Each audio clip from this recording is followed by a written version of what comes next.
The road to Ashworth was long, and Edmund Sinclair, Duke of Harcliffe, had no patience for long roads.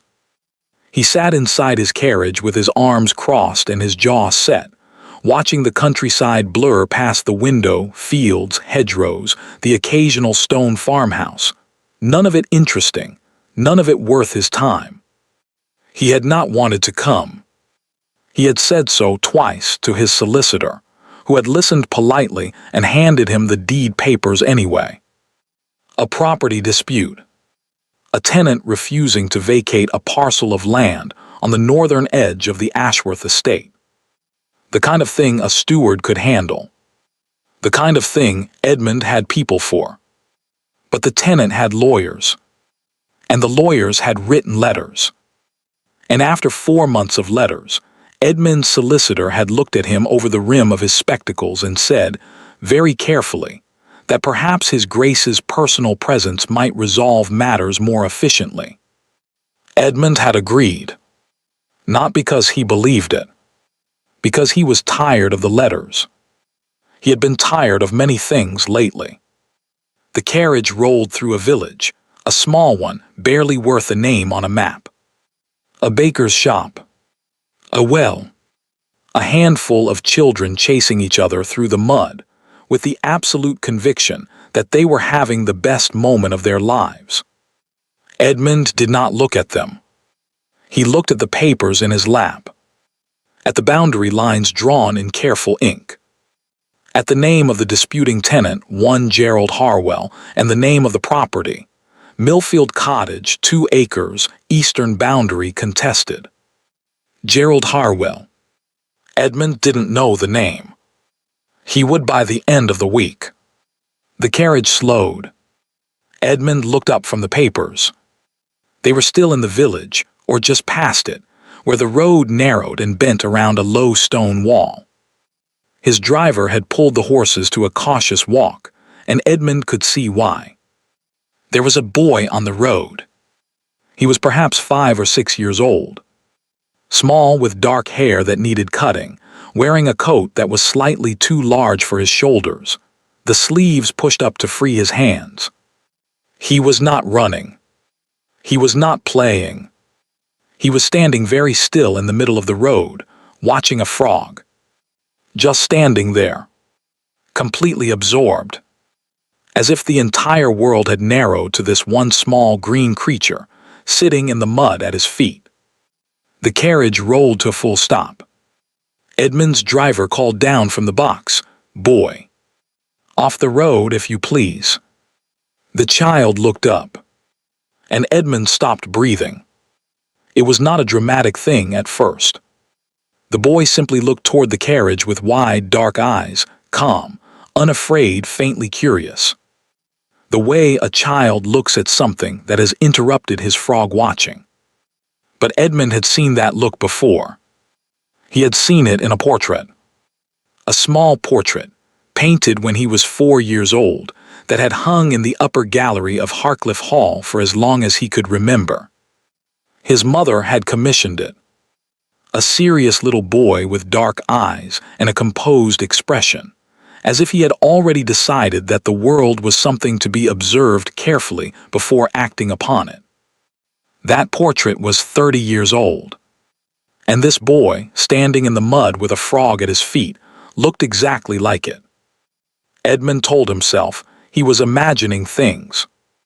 He told himself it was the light, the particular gray softness of an English afternoon playing tricks on a tired mind. He told himself that dark-haired boys with serious expressions were not uncommon. That he was looking for something that wasn't there. That 6 years of something he refused to name, as guilt had made him see ghosts in the faces of strangers. The boy stepped aside. He picked up the frog first, carefully, with both hands, carrying it to the grass at the side of the road before he moved himself. And then he stood by the wall and watched the carriage pass with those quiet, watchful eyes. Edmund turned in his seat to watch him through the rear window. The boy raised one hand. A small wave. Entirely unselfconscious. Edmund did not wave back. He sat very still, watching the child grow smaller as the carriage moved away, and something cold moved through his chest that he could not account for and did not wish to examine. He looked down at the papers in his lap. Gerald Harwell, Millfield Cottage, Eastern Boundary contested. He could not read the words.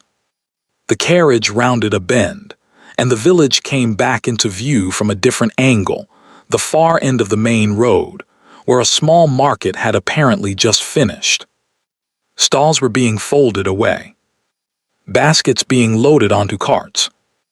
The ordinary afternoon business of an ordinary English village. And there was the boy again. He had come around the other way, running now, coat flapping, heading toward the market with the purposeful sprint of a child who has spotted someone he knows. Edmund watched him without meaning to. Watched the small figure weave between the folding stalls, dodge around a woman carrying eggs, come to a stop beside.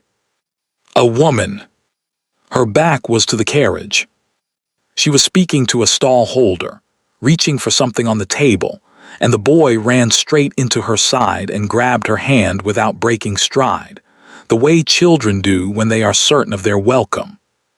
She turned at his touch, turned to look at him first, that instinctive pivot of a mother making sure her child is whole, and then, as if sensing something, she looked up. She looked directly at the carriage. She looked directly at Edmund. 6 years. 6 years since he had last seen her face, and he had told himself with great conviction that he had forgotten it, that he had chosen to forget it, that a man of his position and discipline did not carry the memory of a woman who had betrayed him, whose child, whose illegitimate child he had. Eleanor. Her name arrived in his mind, with the weight of something that had never truly left. She had not moved.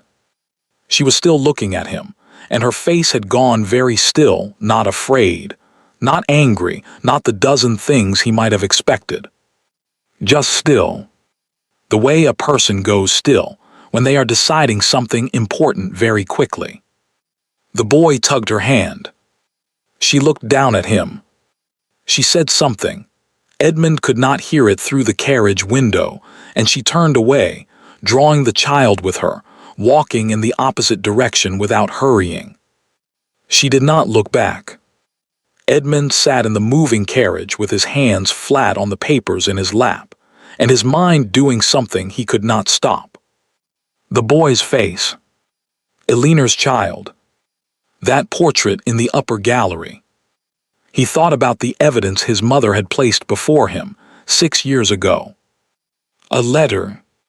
A witness statement. A doctor's report. He had read them all.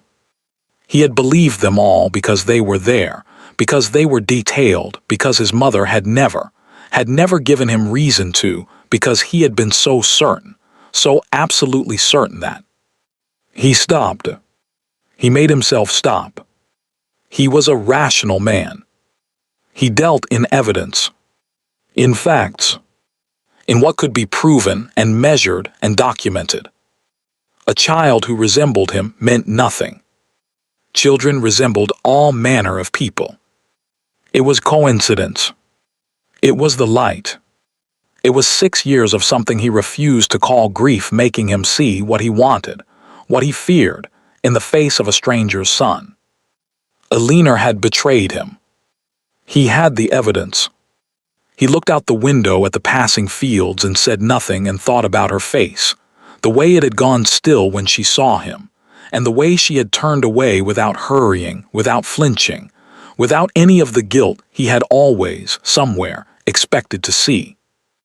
Ashworth House was exactly as dull as Edmund had expected, a serviceable manor, well-maintained, belonging to a cousin who spent most of his time in Scotland. Edmund was shown to his rooms, offered tea, and left to himself. He stood at the window. From here he could see the edge of the village, the church spire, a row of rooftops, the lane that led down toward the market. Somewhere in that direction was a woman named Eleanor who had once been his wife, and a boy who looked like a painting of Edmund at 4 years old, and a man named Gerald Harwell, whose property dispute had brought Edmund here by what he was only now beginning to suspect was not entirely coincidence. He was a rational man. He would get the facts. That night he asked his valet, casually, the way a man asks questions he does not wish to seem too interested in, about the village, about its residents, about any notable families in the area. His valet mentioned several names. One of them was Harwell. "The Harwells," said Edmund, his voice perfectly even. "Do you know anything of them?" "Only that they've been here some years, your grace." "The wife is well, it said she's very genteel." "Not from this area originally." "And there's a young boy, I believe." "About 5 or 6. Edmund said nothing. "Will that be all, your grace?" "Yes," said Edmund. "That will be all." He sat alone in the firelight for a long time after his valet left. 5 or 6 years old. He had not thought, he had not let himself think, about how old Aliner's child would be by now. He had not let himself think about the child at all. The child was not his. The child was the proof of her betrayal. He had buried that entire corner of his past under 6 years of deliberate silence, and had considered it, on his better days, dealt with. 5 or 6 years old, and a face like a portrait that had hung on his wall since before he could read. Edmund Sinclair was not a man who prayed. But sitting in that firelight, in that borrowed house, in that quiet village where fate had apparently decided to settle old debts, he found himself making something that felt, uncomfortably, like a bargain. Let me be wrong, he thought. Let the boy be Gerald Harwell's in every way that matters, and let me leave this place in a week with my tenant dispute resolved and my conscience intact. Let me be wrong. He did not sleep well that night. And in the morning, when he walked into the village to meet with his solicitor, the first person he saw was the boy, standing at the baker's window, pressing his nose against the glass, wearing that too large coat. The boy turned around and smiled at him. The same smile, the same eyes, the same expression from the portrait in the upper gallery of Harcliffe Hall. Edmund stood very still on the cobblestones and understood, with a certainty that had nothing to do with evidence and everything to do with the thing he had spent 6 years refusing to feel, that he was not wrong. He was not wrong at all. Edmund did not go to his meeting that morning. He sent his solicitor a note, brief, impersonal, citing a minor indisposition, and then he sat in the parlor of Ashworth House with a cold cup of tea, and did something he had spent 6 years training himself not to do. He remembered. 6 years earlier. Harcliffe Hall. Aliner had been happy that morning. That was the detail Edmund's memory kept returning to, though he had tried many times to remove it. She had been happy. She had come down to breakfast later than usual. She was 7 months along by then, and the stairs took more effort than she liked to admit, and she had been wearing a pale blue dress that had grown tight at the waist, and her hair was not quite finished, and she had laughed at herself when she sat down, one hand resting on her stomach with the easy, unconscious tenderness of a woman who has already decided she loves the person growing inside her. Edmund had watched her from across the table and thought, he remembered thinking this clearly, that he was a fortunate man. That was the last uncomplicated thought he had for 6 years. His mother had arrived at 11 o'clock. This was not unusual.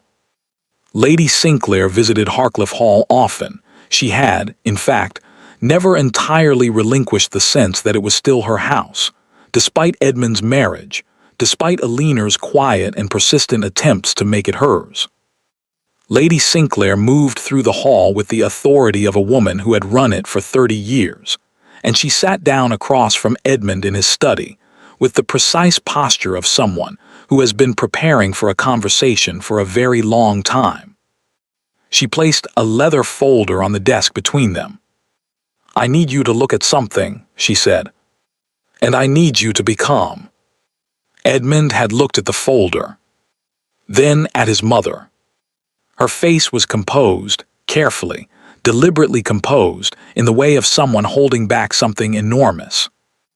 "What is this?" "Open it." There were 3 documents inside the folder. The first was a letter. Written in a hand Edmund did not immediately recognize, neat, masculine, careful. It addressed Eleanor by her first name. It spoke of meetings, of feelings that had grown beyond what either of them had intended, of a night some 8 months prior, when what had been growing between them had finally. Edmund had put the letter down. He had picked it up again because he was a rational man, and rational men did not make decisions based on the first 10 seconds of shock. He read it again, more slowly. The second document was a signed statement from a housemaid, a woman who had been employed at Harcliffe Hall for 2 years, a woman Edmund vaguely recognized, a small, quiet woman who had given her notice 3 months ago, citing a family matter. The statement described, in plain and painful detail, having witnessed Eleanor leaving the house on 3 separate occasions after midnight, on dates that corresponded precisely with the letter. The third document was a medical report. Edmund read the third document twice, and then set it very carefully on the desk, and did not touch it again. The dates, the doctor's careful, neutral language, the implication, laid out in ink that did not flinch, that the child Eleanor was carrying had been conceived at a time when Edmund had been away, a full 2 weeks in Edinburgh on parliamentary business, and that the dates, measured against what the doctor had observed, did not align with Edmund's return. He sat very still. "Where did you get these?" "That doesn't matter," said his mother. "It matters enormously." "Where did you get them?" Lady Sinclair folded her hands in her lap. "The housemaid came to me. She was frightened. She didn't know what to do. As for the letter, it was found." "Found where?" "In Eleanor's room. In the lining of a travel case she has not used since spring." Edmund said nothing for a long time. Outside the window, the gardens were bright and ordinary. Somewhere in the house he could hear Eleanor's voice. She was speaking to one of the upstairs maids, something about curtain fabric, entirely domestic, entirely calm. He thought about her face at breakfast, her hand on her stomach, the ease of it. He thought about Edinburgh. He thought about the dates. He sent for her. She came into the study with a small smile, the smile of a woman who has been called by her husband and expects nothing alarming, because nothing alarming has ever happened in the middle of a Tuesday. She saw his face. The smile didn't disappear immediately. It faded slowly, the way light fades when a cloud moves over the sun. "Edmund." "What?" He slid the letter across the desk without speaking. She looked at it. He watched her read it. He watched her face go through several things in quick succession: confusion, then something sharper, then a kind of fear that he catalogued, in his current state, as guilt. "Where did you get this? Is it yours?" "No." "Edmund, I have never seen this letter in my—" "The medical report." He pushed the second document toward her. "The dates." She looked at it. Her hand had started to shake, very slightly, just her fingers. "These dates are wrong. Edmund, whoever wrote this has made an error, or they have lied, because I was here. I was here the entire time you were in Edinburgh. I never—" "The housemaid," he said. "Margaret." She signed a statement. "Margaret left 3 months ago." "Yes." After she came to my mother. Eleanor went very still. Then she looked slowly, as if she already knew what she would find at Lady Sinclair, who had remained in the corner of the room, quiet and composed and watchful throughout. Something moved across Eleanor's face. Not guilt. Something older than guilt and more certain. Lady Sinclair, she said quietly. Of course. Don't, said Edmund. His voice came out harder than he intended. Don't make accusations. Not now. Not with this in front of me. Edmund, please listen to me. She stepped toward him. He stepped back just slightly, just enough, and the look on her face when he did it was something he would carry for a very long time without ever examining it too closely. This child is yours. I swear to you on everything I have ever held sacred, this child is yours. I have never been unfaithful to you. I have never even. The dates, Eleanor. The dates are wrong. 3 documents. 3 separate sources. All of them wrong. All of them lies. Edmund. Enough. He had said it quietly. That was the part he could not forgive himself for later. Not that he had been loud, not that he had raged, but that he had been so terribly, devastatingly quiet. I want you out of this house by nightfall. Eleanor didn't move. Edmund.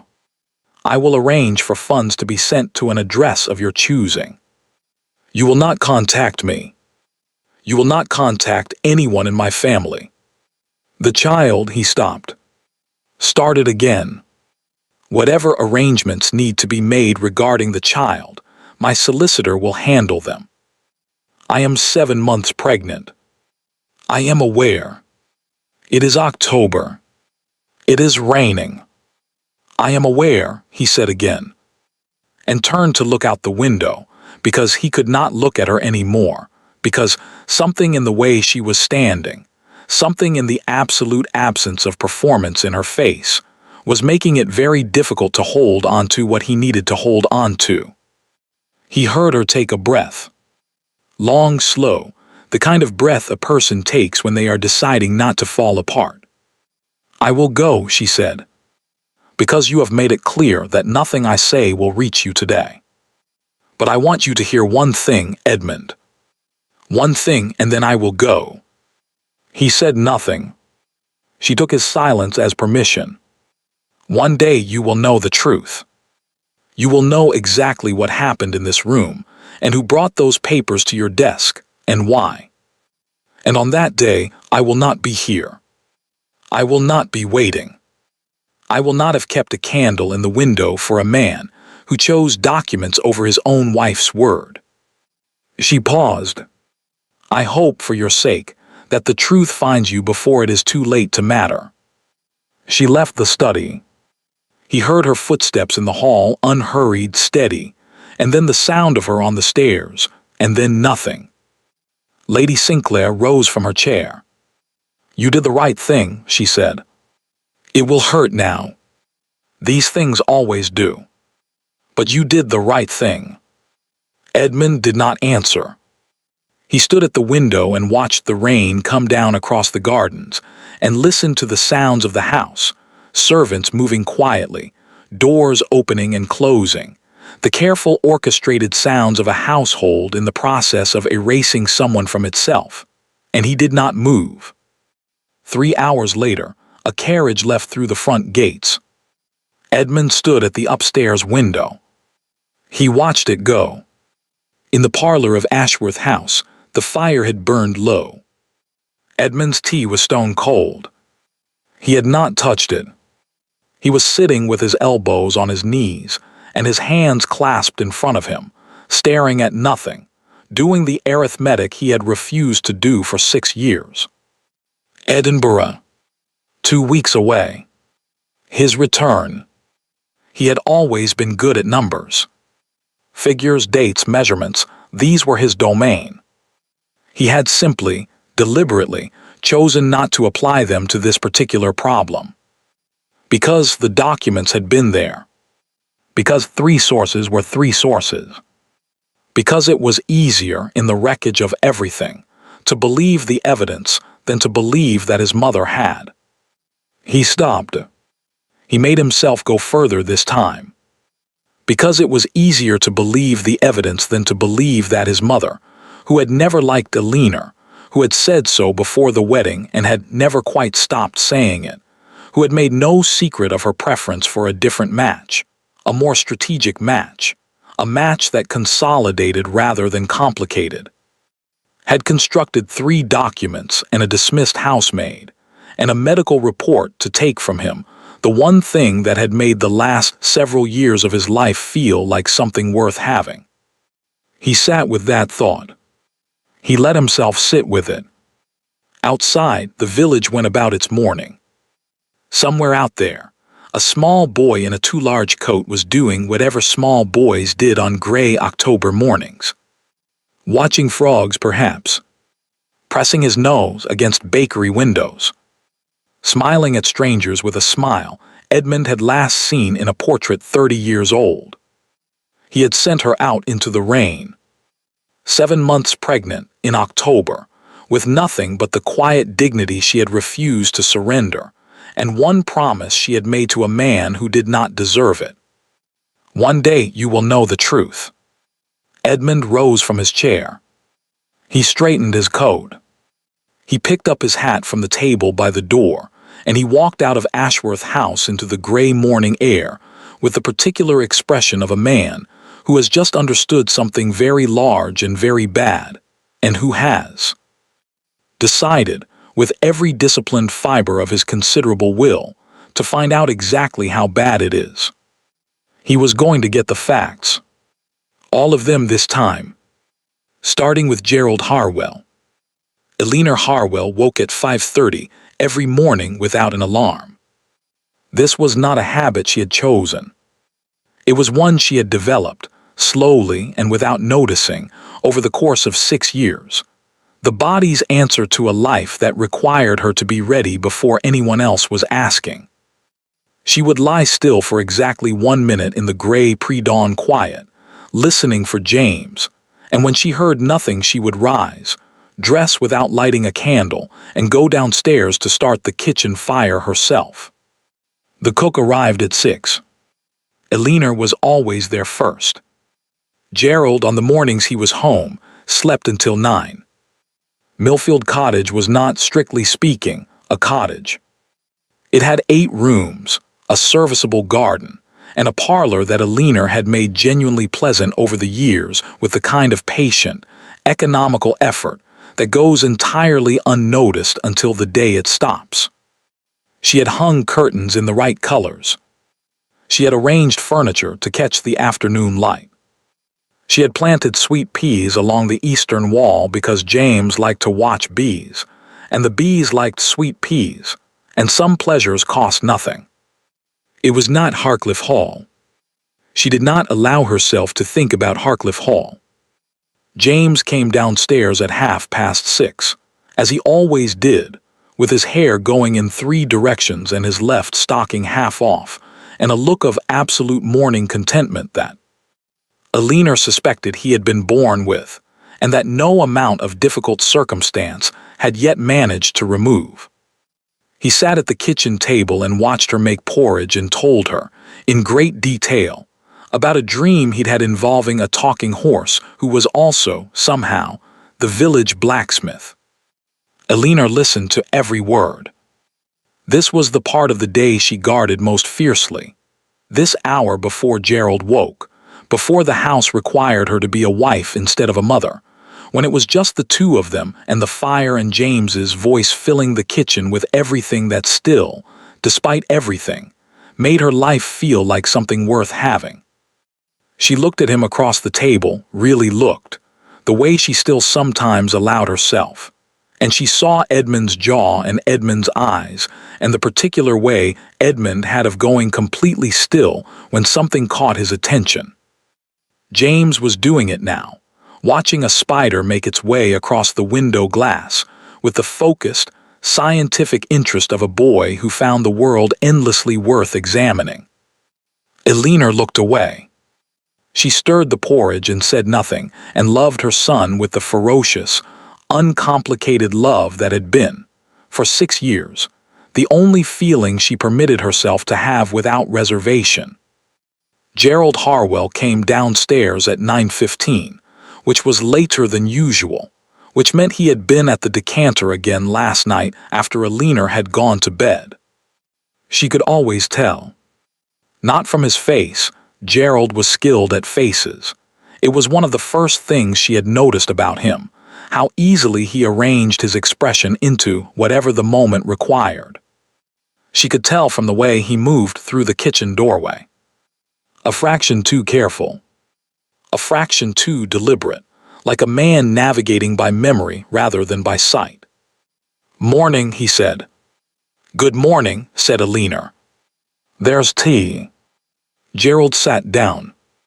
He looked at James with the particular expression he reserved for James, not unkind, but not warm either. The expression of a man fulfilling an obligation he had agreed to, without fully understanding its terms. "Boy," he said. "Good morning, sir," said James, without looking up from the spider. Gerald picked up his tea. Eleanor poured her own and stood at the window and looked at the garden and calculated, as she did every morning, the distance between where she was and where she needed to be.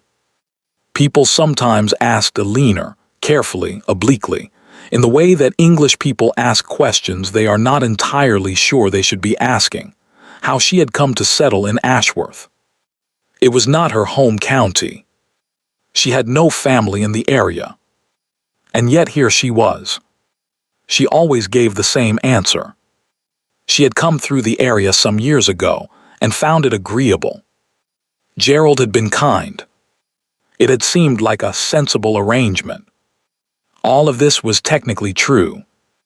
What she did not say was that she had arrived in Ashworth 6 years ago in October with 40 pounds, a leather bag, and a child who had decided to come into the world 3 weeks early. As if even James, at the very beginning of his existence, had been in a hurry to leave Harcliffe Hall behind. She had been taken in by a widow named Mrs. Patton, who asked no questions and charged modest rent, and brought broth without being asked during the worst of it. Eleanor had stayed through the winter. And in the spring, Gerald Harwell had begun. Calling a widower himself, respectable, financially stable, with the air of a man who wanted a particular kind of wife, and had decided, efficiently, that Eleanor would do. She had not loved him. She had known going in that she would not love him. She had buried that particular capacity in the ruins of a different life, and had no expectation of retrieving it. What she had wanted was a roof, a name that gave James some protection, a context in which to raise her son, without the word illegitimate following him through every door he tried to open. Gerald had offered all of those things. She had not known then about the drinking. She had not known about the debts. She had not known about the men who sometimes came to the house late at night and left before morning, and the conversations she was not supposed to hear, and the name, one particular name that appeared now and again in those conversations like a stone in still water. Sinclair. There was a small portrait in Eleanor's dressing room. It was not displayed. It was kept in a flat wooden box that had once held her mother's correspondence, tucked behind a stack of hat boxes on the highest shelf, the kind of place that requires a chair to reach, which meant that it was not reached often, which was exactly the point. She had painted it herself 3 years ago on a Sunday afternoon when Gerald was away, and James was napping, and the house was quiet enough that she allowed herself, just briefly, to take the box down. It was a portrait of Edmund.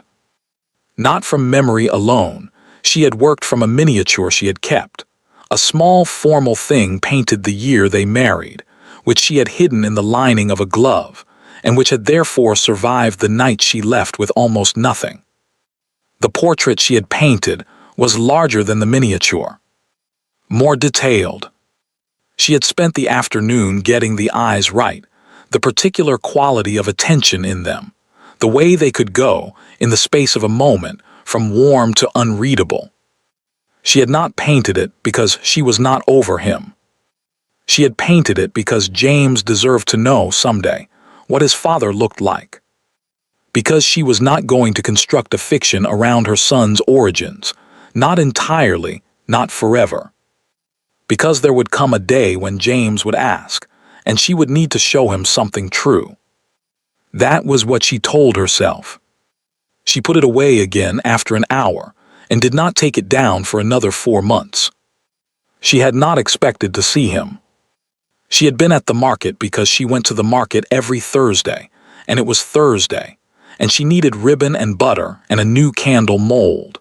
And there was no reason, no conceivable reason, to expect that the Duke of Harcliffe would be passing through Ashworth on a Thursday in October in a very good carriage going rather slowly. James had found her at the ribbon stall. He had grabbed her hand in that unceremonious way of his, and she had turned to check on him. She always turned to check on him. It was automatic. It was permanent. And then some instinct she could not have named made her look further, out toward the road. At the carriage. At the figure inside it. She had known him in an instant. She would have known him in less. She had spent 6 years practicing not thinking about his face, which had given her an exceptionally detailed memory of it. He was looking directly at her. She did not allow herself to feel anything for the 3 seconds it took to make a decision. Then she looked down at James, at his upturned face, his dark eyes, his expression of mild curiosity about whatever his mother was staring at, and something moved through her chest like cold water. She turned away. She walked away at a measured pace, James's hand in hers, and she did not look back, and she did not allow her breathing to change until they had turned the corner and the carriage was no longer visible. Then she stopped, put one hand on the stone wall beside her. Breathed. James looked up at her. "Mama, are you unwell?" "No, darling," she said. "I'm perfectly well." She was a very good liar when she needed to be. 6 years of practice. She put James to bed at 7. She read him 2 chapters of the book they were working through, something involving pirates and a missing map, which James considered the height of literary achievement, and she sat with him until his breathing slowed and his hand went loose around hers. Then she went to her dressing room. She pulled the chair to the wardrobe, climbed it, reached to the back of the highest shelf, past the hat boxes, and took down the wooden box. She sat on the floor with it in her lap for a long time without opening it. He was here.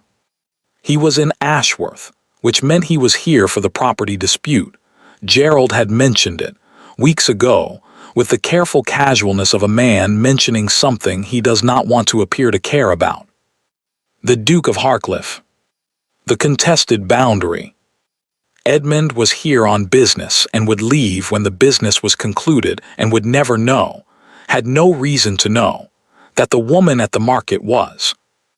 But James had been on the road that morning. James, who looked exactly like that portrait in the box. Eleanor opened the box. She looked at the painting for a long time. Then she closed it, put it back on the shelf, and sat in the quiet of her dressing room with her hands in her lap and the particular expression of a woman who has spent 6 years building a careful life and has just felt the ground shift under it. From somewhere downstairs came the sound of the front door. Gerald home late. And behind it something else. A voice she didn't recognize. Low, quiet, the kind of voice that doesn't want to carry. Eleanor stood. Moved to the door. Listened. Gerald's voice, then the stranger's. A word repeated twice that stopped her breathing. Sinclair.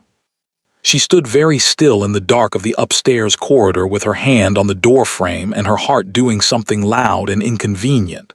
and she understood, with the sudden, sickening clarity of a woman who has been patient long enough, that Edmund Sinclair had not arrived in Ashworth by accident, and that whatever had brought him here was connected, in ways she could not yet see, to the man she had married and the name he was not supposed to know, and the debt he owed to people who did not forgive debts. She went back to bed. She did not sleep.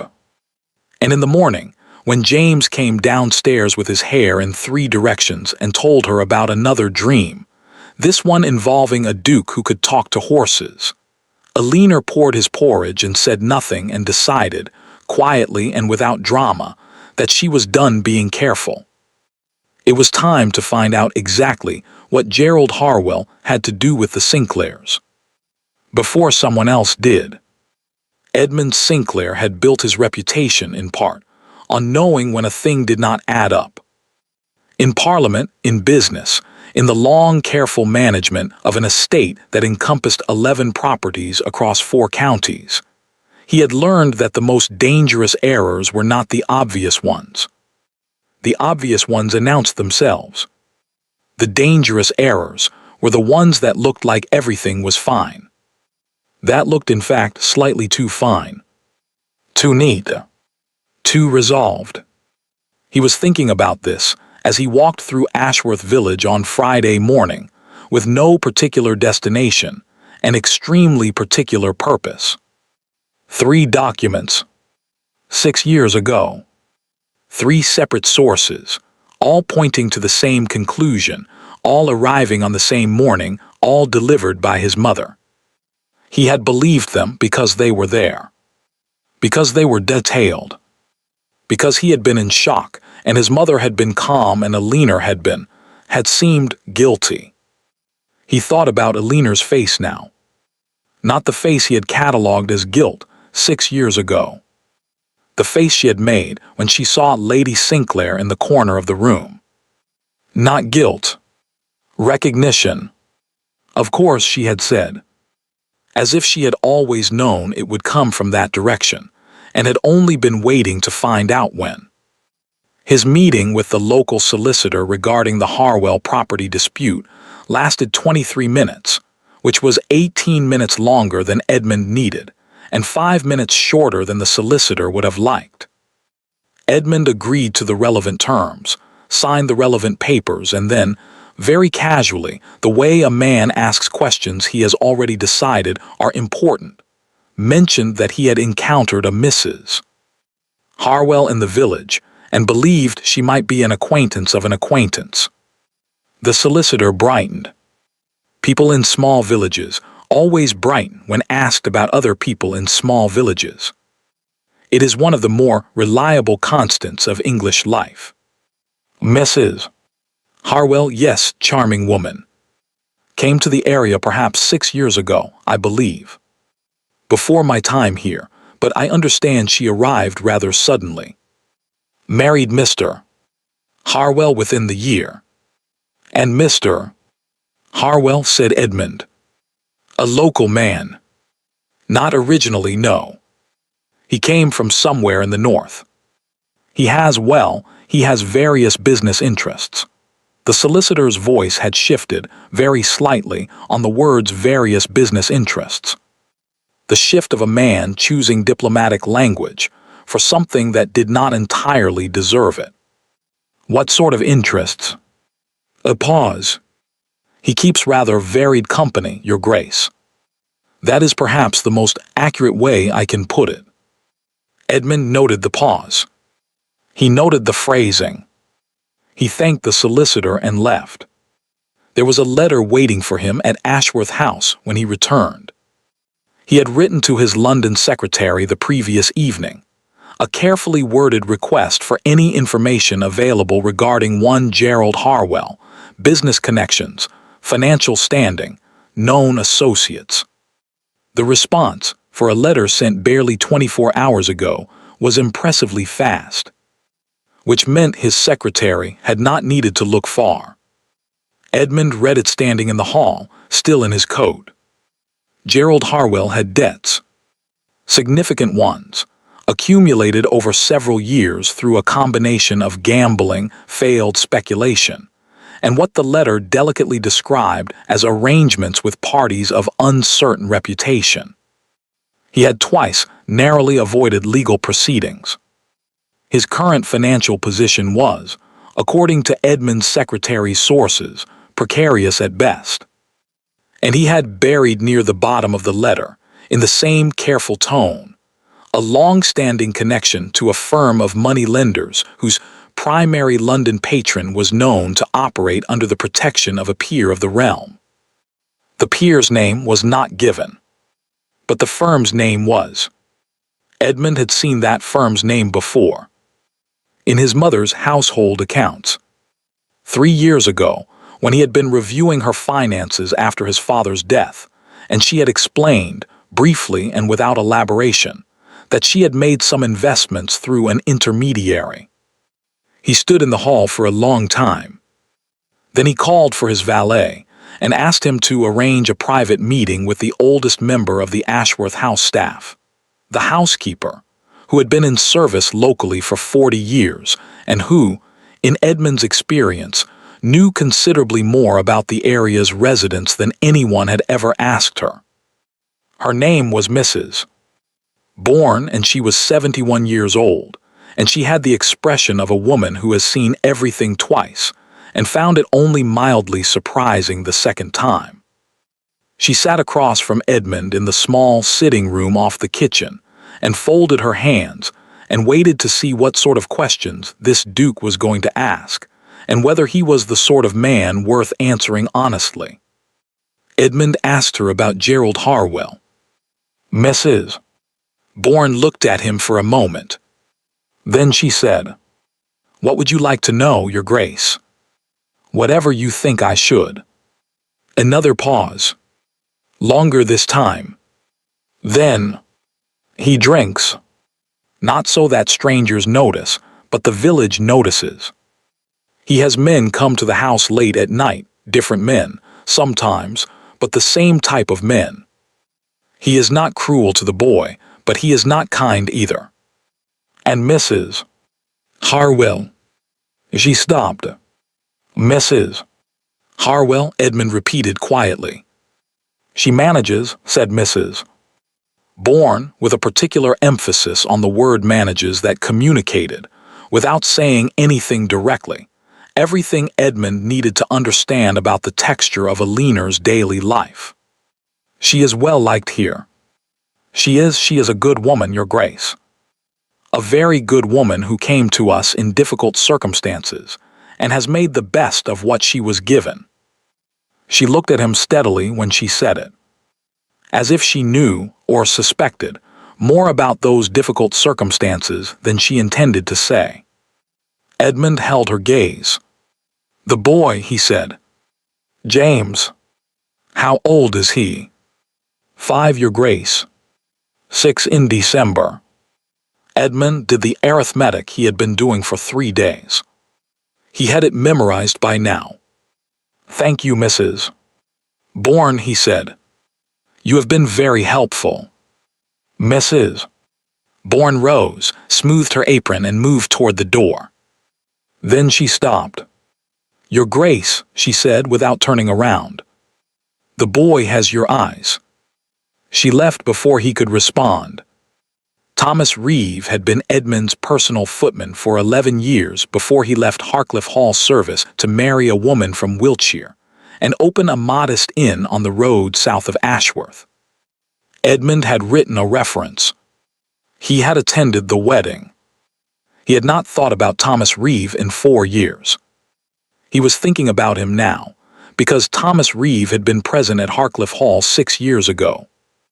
And because Thomas Reeve was, in Edmund's memory, constitutionally incapable of lying convincingly to someone he respected. The inn was called the Miller's Rest. It was a 20-minute ride from Ashworth House, which Edmund completed in 15. Thomas was behind the bar when Edmund walked in, and his face performed, in rapid succession, the full range of emotions available to a man who is surprised, alarmed, guilty, and trying very hard to appear merely welcoming. Edmund sat down at the bar. He ordered nothing. He said very quietly, "Thomas, I need to ask you something, and I need you to answer me honestly. Whatever you say, you will not be punished for it. You have my word." Thomas looked at him for a long moment. Then he looked at his hands on the bar.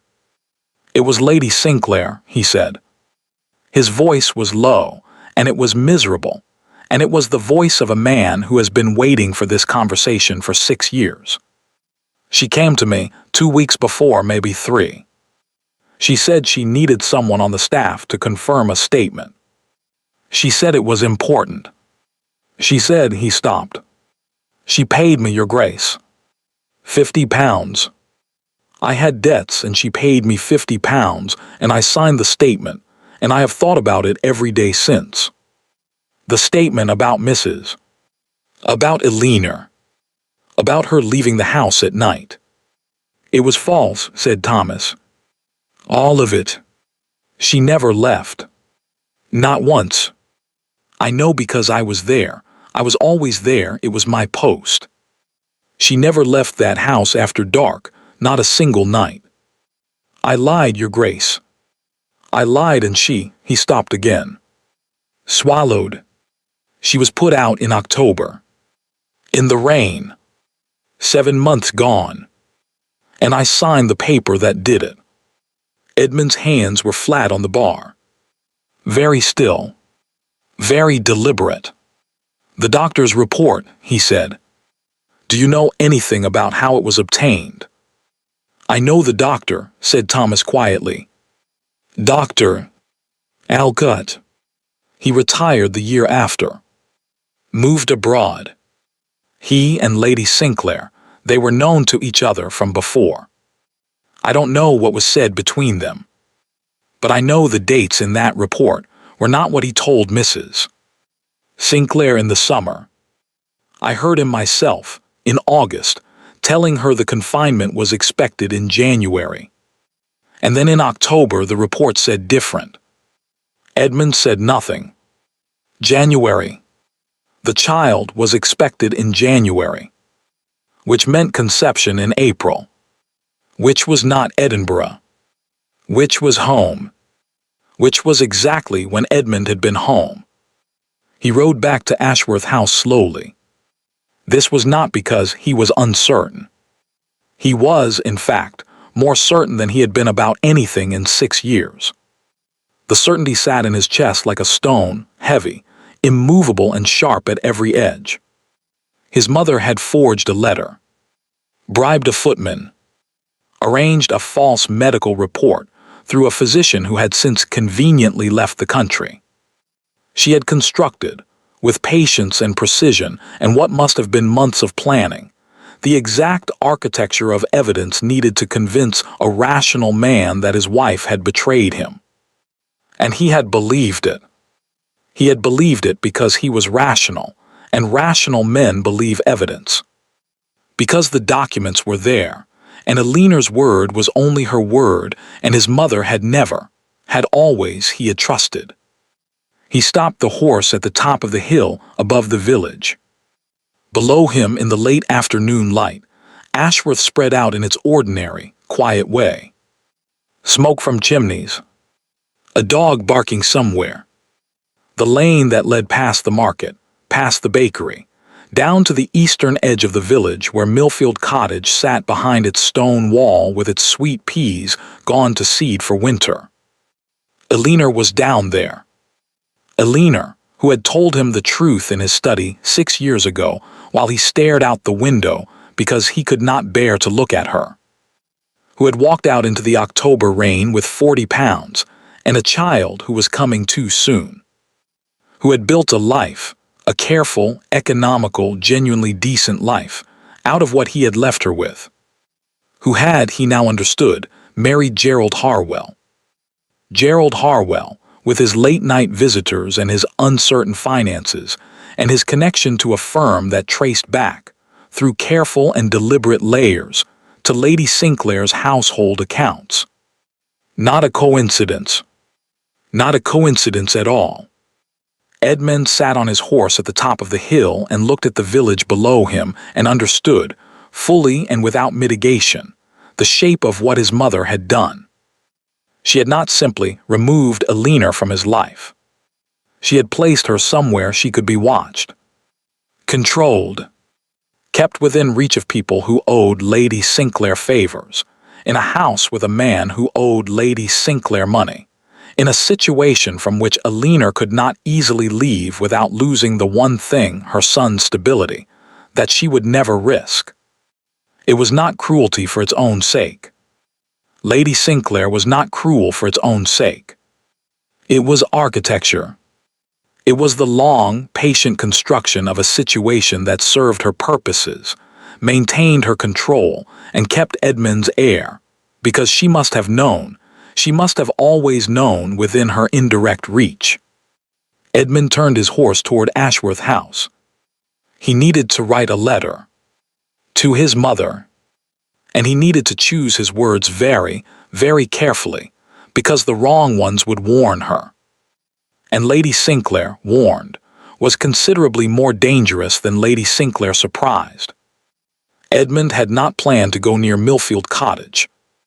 He had, in fact, made a very clear decision the previous evening, sitting at the writing desk in his borrowed room at Ashworth House, with his letter to his mother half-drafted in front of him, that he would proceed carefully, methodically, that he would gather the remaining facts he needed before doing anything that could not be undone, that he would not go near Alina, or near the cottage, or near the boy, until he understood the full shape of what he was walking into.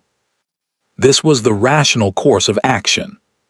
He had set out the following morning for a walk along the eastern lane, purely for the air, purely for the exercise, and had arrived, by a route he declined to examine too closely, at the stone wall that ran along the boundary of the Millfield Cottage garden.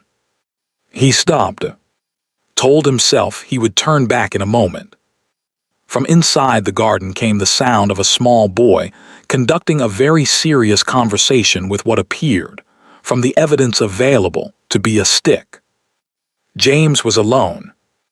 He was crouched in the far corner of the garden near the bare stalks of what had been, in summer, a considerable quantity of sweet peas, and he was holding a stick approximately twice as long as his arm, and he was engaged in what Edmund gradually understood to be a military campaign against an enemy fortress represented by a stack of stones. The campaign appeared to be going well for James's side. Edmund stood at the wall and watched and told himself, for the third time, that he was about to turn back. James looked up. He did not look startled. He looked at Edmund with the calm, appraising expression of a child who has been raised by a careful woman and has therefore learned to take the measure of strangers before deciding what to do with them. Then he said, "You're the man from the road." "I am," said Edmund. "You were in the carriage." "Yes." James considered this. "Are you lost?" Edmund looked at the lane behind him, then back at the boy. "I don't believe so." "You look like you might be," said James, with the frank diagnostic confidence of someone who has decided to be helpful regardless of whether it is wanted. People who stop and look at walls usually are. Edmund found, to his considerable surprise, that he almost smiled. "I was walking. I stopped to rest." "You can come in if you like," said James. "Mama says we should be hospitable to travelers. I don't know if that means people who are just walking, but I think it probably does." Edmund should have said no. He was aware, clearly and in real time, that he should have said no. "Thank you," he said, and opened the garden gate. James showed him the fortress. Edmund crouched beside it and examined it seriously, because it deserved serious examination. The stones had been selected with some care, the larger ones at the base, the arrangement not entirely unlike actual defensive architecture, and he said so. James looked pleased in the careful way of a child who is pleased, but does not want to seem too eager about it. I read about castles, he said. In a book. Mama reads to me every night, but sometimes I look at the pictures by myself during the day. What kind of books? All kinds. Right now we're reading about pirates. Before that it was natural history. That's animals and plants and things. I like the insects best. Mama doesn't like insects, but she reads about them anyway because I do. He said this with perfect matter-of-factness, as if it had not occurred to him that a mother reading about insects she disliked, because her son was interested in them, was anything other than entirely normal. As if it had never crossed his mind that this might not be true of all mothers everywhere. And the stick. Is that a sword or a cannon? James looked at the stick. It's a battering ram, he said.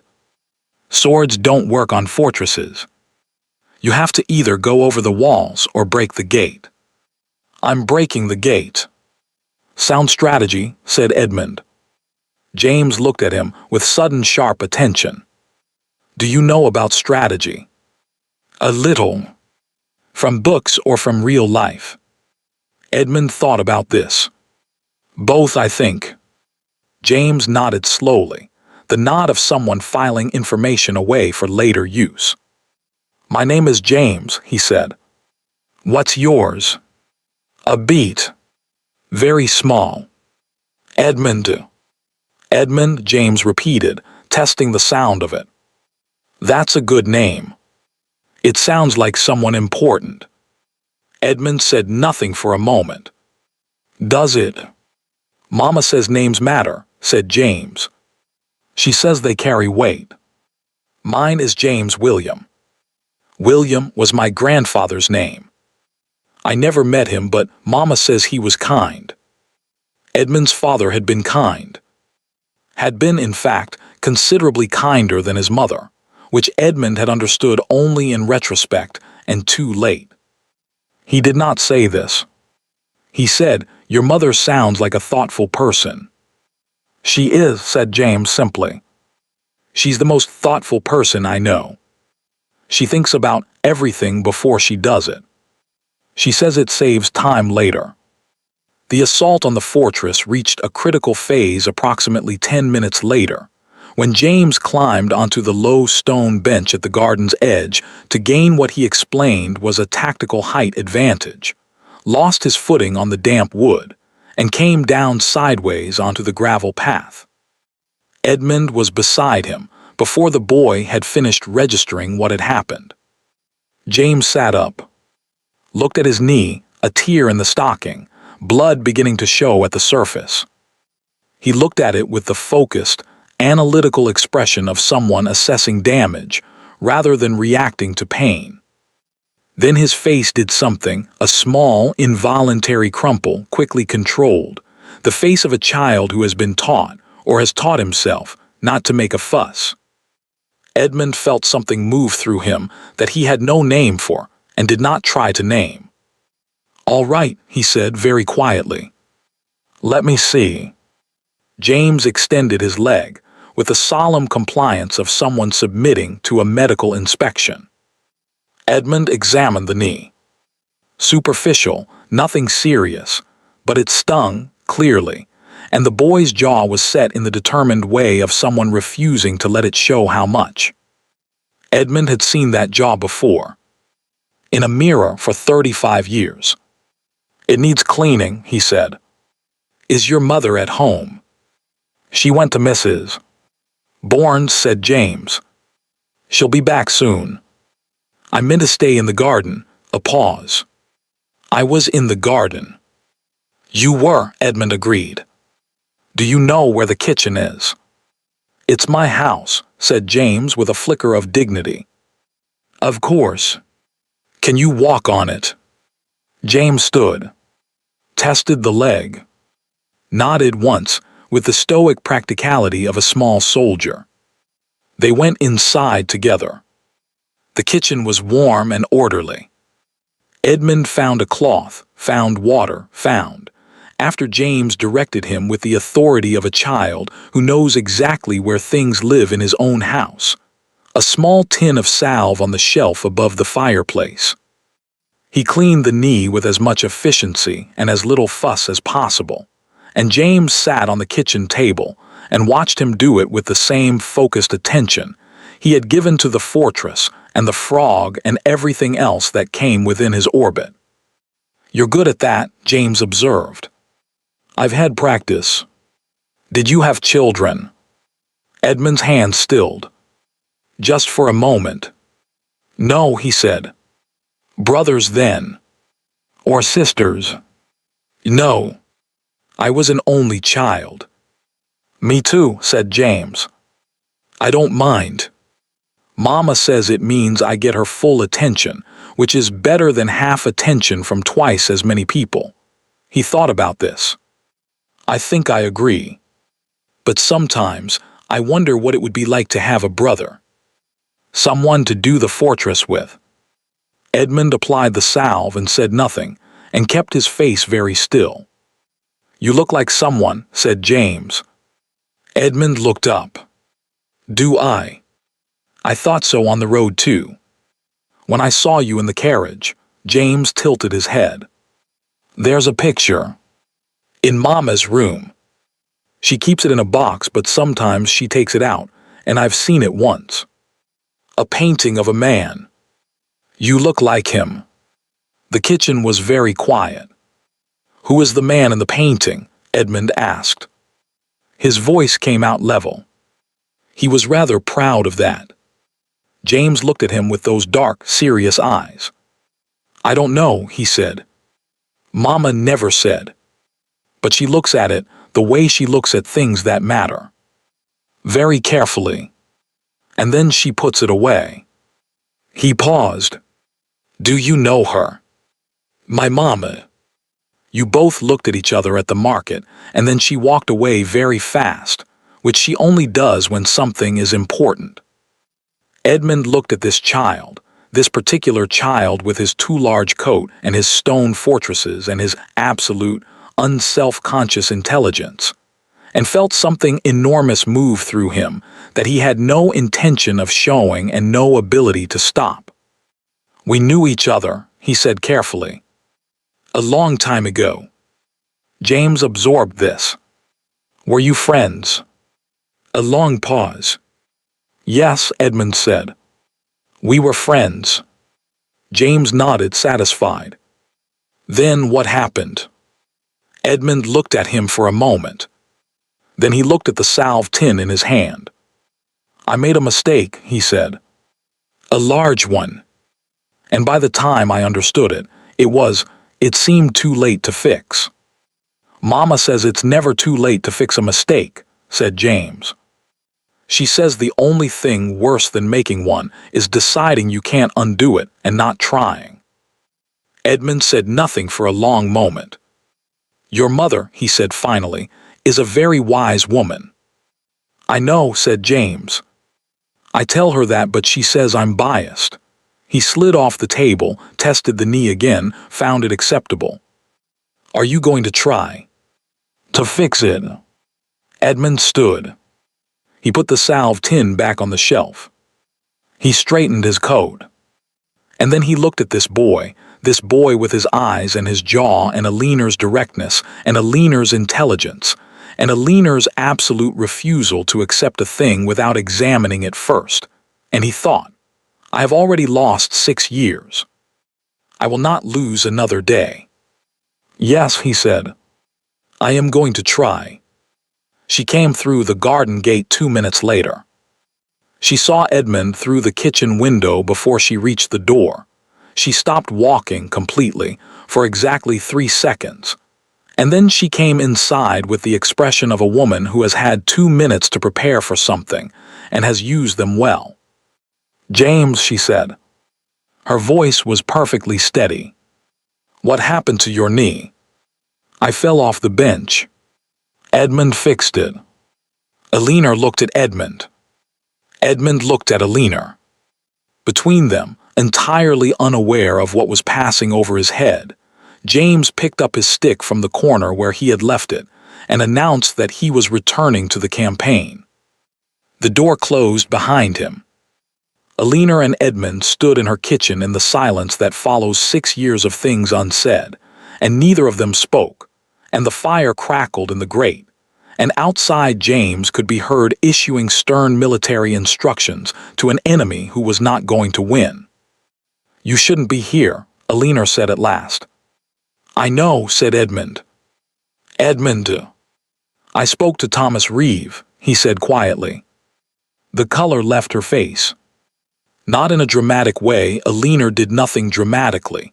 He was remembering this, but steadily, like a tide going out. She put one hand on the kitchen table. Just rested it there, not for support, just for something solid. "How much do you know?" she asked. "Enough," he said. "Enough to understand what I did. What was done. I am not here to. I am not going to ask anything of you, Alina. I only need you to know that I know. And that I am sorry. And that—" He stopped. Started again. He asked me if I was going to try to fix it. Alina looked at him.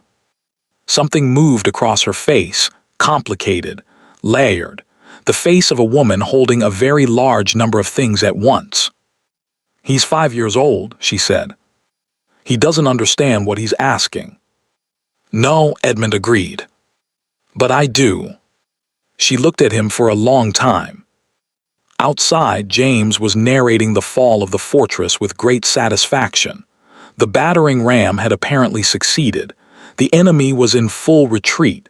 Justice had been done. Alina looked at her kitchen table. At the salve tin, Edmund had put back in exactly the right place. At the cloth he had folded neatly beside the basin. Then she looked at him. "You have until Gerald comes home," she said. "Tell me what you know. All of it. And then we decide together what happens next." Edmund nodded. He pulled out a chair. And for the first time in 6 years, they sat at the same table. Alina had made tea. This was, Edmund understood, not hospitality. It was structure. Something to do with her hands while she decided how much to say, and in what order, and to what end. He had watched her move around the kitchen with the efficient calm of a woman who had long ago learned that keeping busy was the most reliable way to keep composed, and he had sat at the table and said nothing and waited. Outside, James had apparently defeated the fortress comprehensively and moved on to a new campaign involving the garden wall. Alina sat down, put 2 cups on the table, did not touch hers. "How much," she said, "do you actually know?" Thomas Reeve confirmed the statement was false. "I have reason to believe the medical report was arranged. And I have found a financial connection between my mother and Gerald Harwell that I do not believe is coincidental." Alina looked at him steadily. "It isn't." A pause. "Tell me," said Edmund. Alina picked up her cup, set it down again without drinking. And then, with the precise economy of a woman who has been carrying a very heavy thing alone for a very long time and has just been offered, for the first time, someone strong enough to help hold it, she told him. She had not known when she married Gerald that he was already in debt.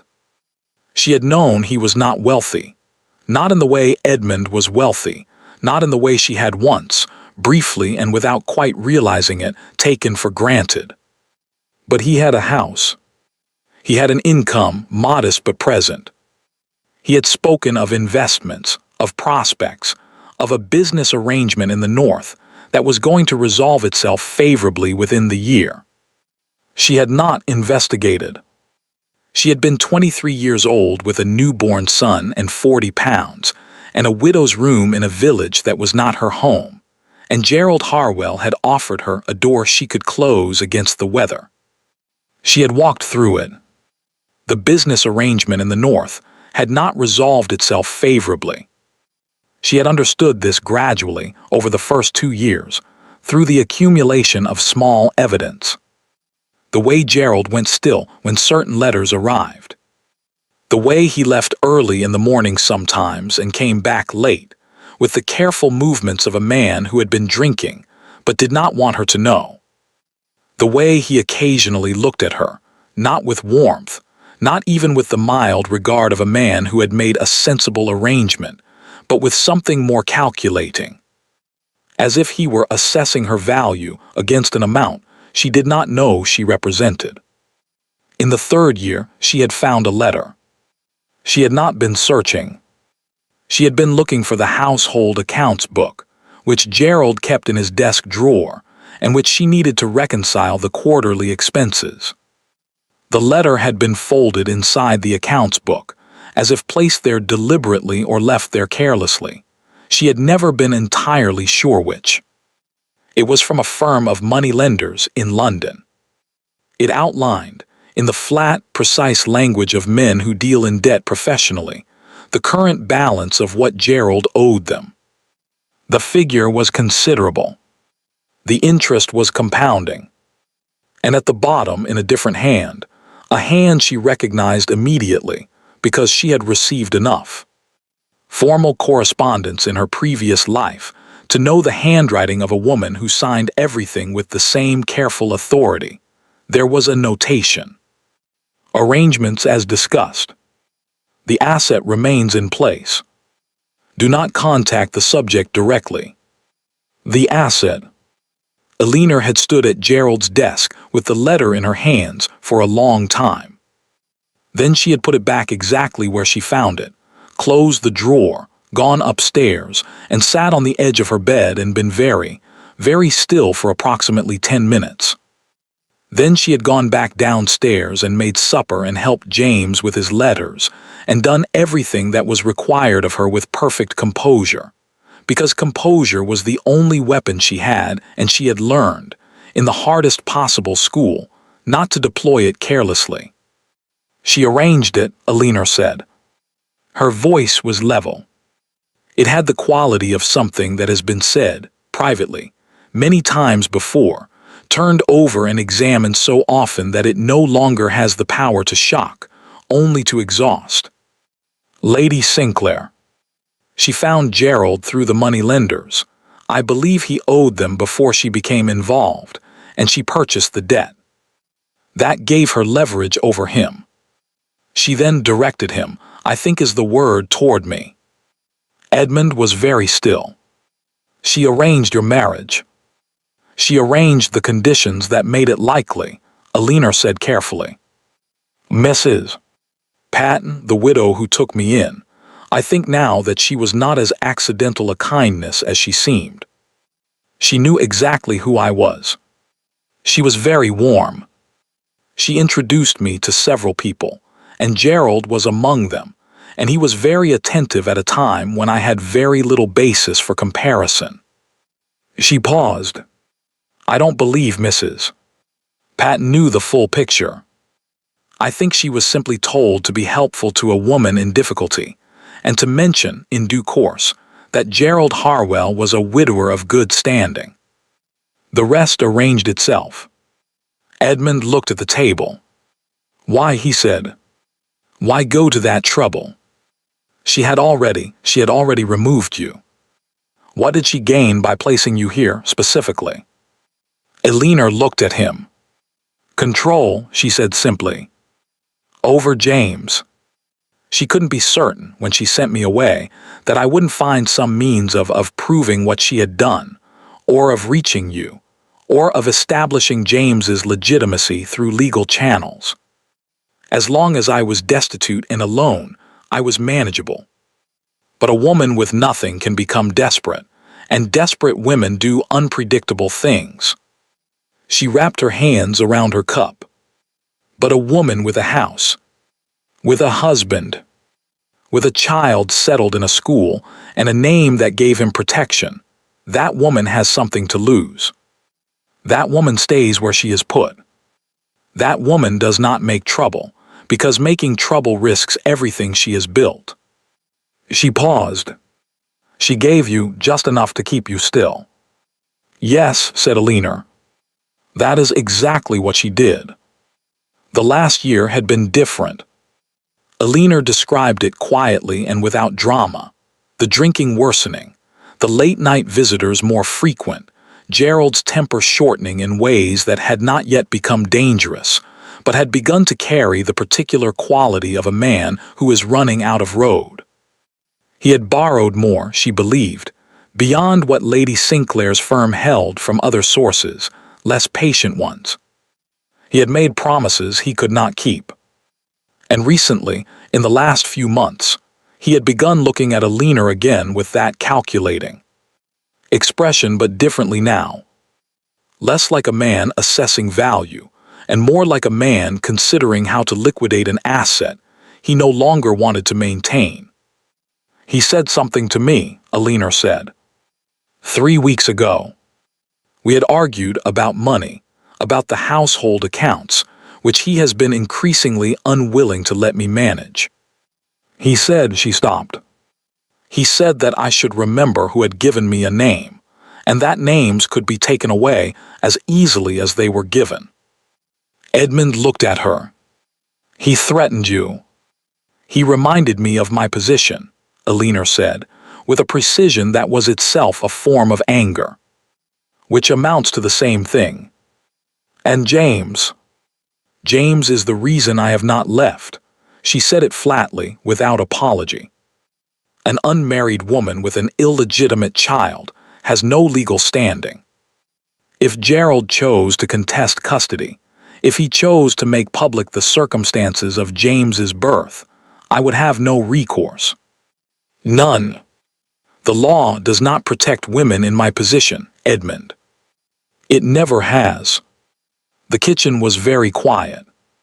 Edmund thought about the law. He thought about what he could do within it, and what he could do outside it, and which of those paths would be faster. He was a duke. He had lawyers in 4 cities, and a solicitor, who had never once failed to find a solution to a problem that other men had declared insoluble. He thought about Gerald Harwell, who had spent 6 years living in a house with Edmund's son and calling him boy. He kept his voice level with some effort. I need to know everything, he said. Every debt, every name, every late-night visitor you can remember. I need it all. Eleanor looked at him. What are you going to do? I'm going to take him apart, Edmund said quietly. Legally. Completely. And then I am going to ensure that he cannot put himself back together. They heard the front door at 2:30. Eleanor was on her feet before the sound had finished, not running, not panicked, but moving with the practiced efficiency of a woman who has spent years calculating exactly how much time she has between a door opening and a confrontation she is not ready for. Go, she said very quietly. Eleanor. Through the garden. The gate at the far end opens onto the lane. Go now, before he comes to the kitchen. Edmund stood. He looked at her, at this woman who had just spent an hour handing him the architecture of 6 years of careful survival, and he said, equally quietly, I will come back. I know, she said. And the way she said it, not relieved, not grateful, but certain, the way a person is certain of a thing they have stopped hoping for and started believing, was the most important thing anyone had said to Edmund in a very long time. He went through the garden. He found the gate. He came out onto the lane just as he heard, from inside the cottage, Gerald Harwell's voice calling for his wife. He stood on the lane for a moment. James was at the far end of the garden, still engaged with the wall, still narrating to himself in the low, serious voice of a child absorbed in something important. He had not seen Edmund leave. He was crouched over something in the grass, a beetle, perhaps, or another frog, with his coat sleeves pushed up and his dark eyes focused, and his whole small person radiating the absolute contentment of a child who has had, so far, a very satisfactory morning. Edmund watched him for a moment longer than he should have. Then he turned and walked back toward Ashworth House, and his face, for the first time in 6 years, had lost the careful blankness he had worn like armor. He was angry. He was angry in the clean, focused, entirely purposeful way of a man who has finally identified the problem and is ready at last to solve it. Gerald Harwell came home that afternoon with the smell of drink on him and the expression of a man who had received bad news and was deciding who to blame for it. He found Alina in the parlor, mending. James was at the table with his books. The scene was exactly as it always was, orderly, quiet, a household running on Alina's invisible effort. And Gerald stood in the doorway and looked at it all with the dissatisfied air of a man who has been given something he wanted and has since decided he wants something else. "There was a carriage outside this morning," he said. "A good one." "Whose was it?" Alina did not look up from her mending. "I didn't notice a carriage." "Mrs. Cole said she saw a man at our gate." "I couldn't say. I was at Mrs. Bourne's until midday." Gerald looked at James. "Boy, was there a man at the gate this morning?" James looked up from his book. He looked at Gerald with the calm, assessing expression he used for things he had not yet decided about. "A man helped me when I fell," he said. "He fixed my knee. Then he left." Gerald looked at the mended knee. Looked at Alina. "Who was he?" "A traveler," said James. "He was very kind." Gerald stood in the doorway a moment longer. Then he went to his study and closed the door, and Alina listened to the sound of the decanter being opened, and she kept her eyes on her mending and her face entirely composed. James watched her from across the table. "Mama," he said quietly. "Yes, darling." Edmund said he was going to try to fix it. Alina's needle paused. Just for a moment. "Did he?" "I think he meant it," said James. "He had the face of someone who means things." Alina looked at her son, at his dark eyes, steady and serious, watching her with the particular attention of a child, who understands more than he is supposed to, and something moved through her chest that she had not allowed herself to feel in a very long time. Hope. She had been so careful not to feel it. Hope was the most dangerous thing she knew, more dangerous than Gerald's temper, more dangerous than Lady Sinclair's reach, more dangerous than the law and its indifference and all the ways it had failed to protect her. Hope made you lean toward something. Hope made you want. And wanting, in her experience, was how you got hurt.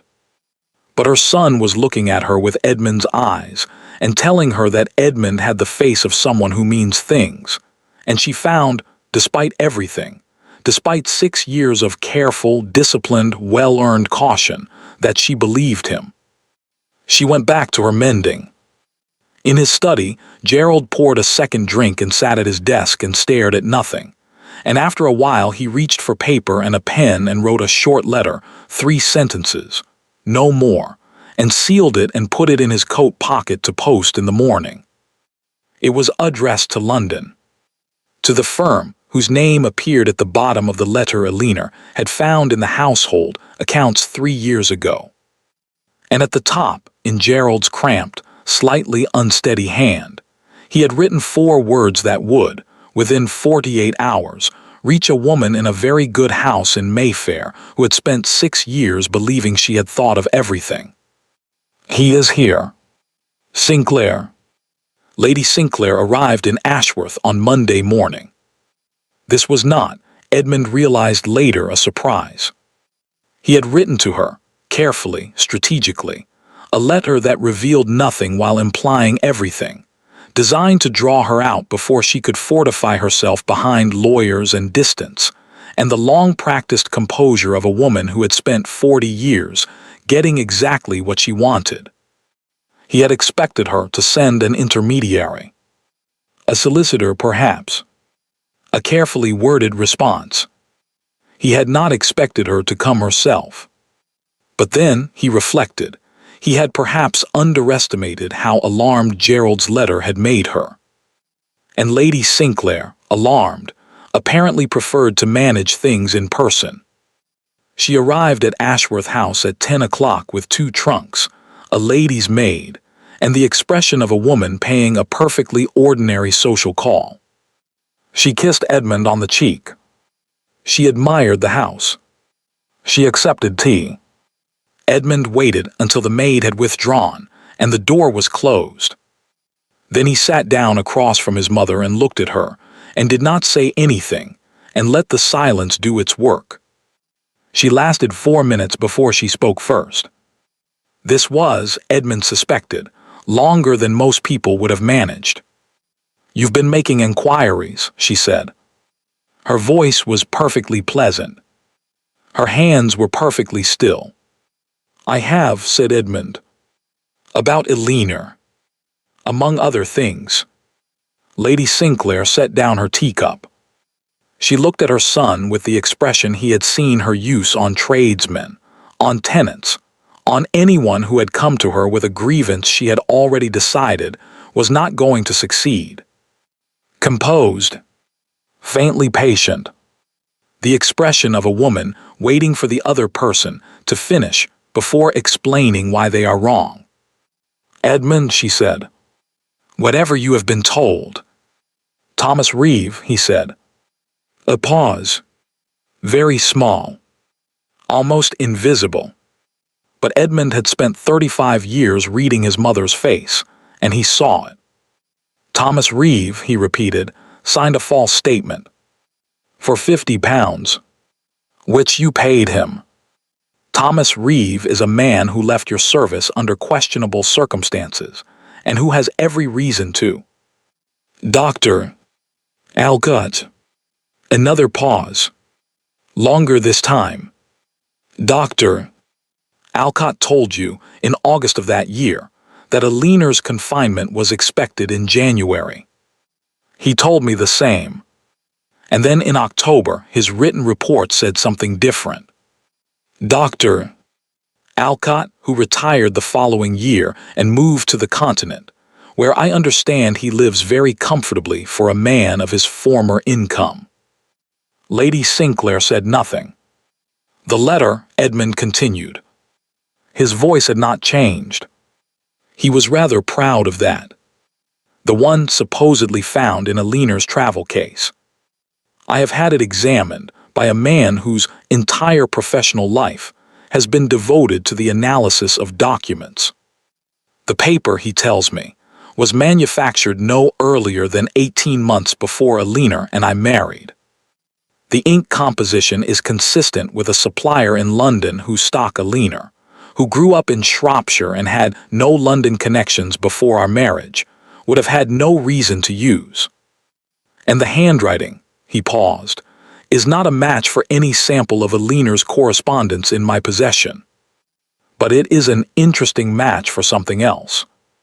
He reached into his coat and placed a single sheet of paper on the table between them. It was a sample of handwriting. Disguised but not quite well enough, the particular formation of certain letters, the slight leftward lean, the way the capital E was made in 3 strokes instead of 4. Edmund had noticed it 3 days ago, and had spent an entire evening being certain before he allowed himself to be certain. Lady Sinclair looked at the paper. She looked at it for a long time.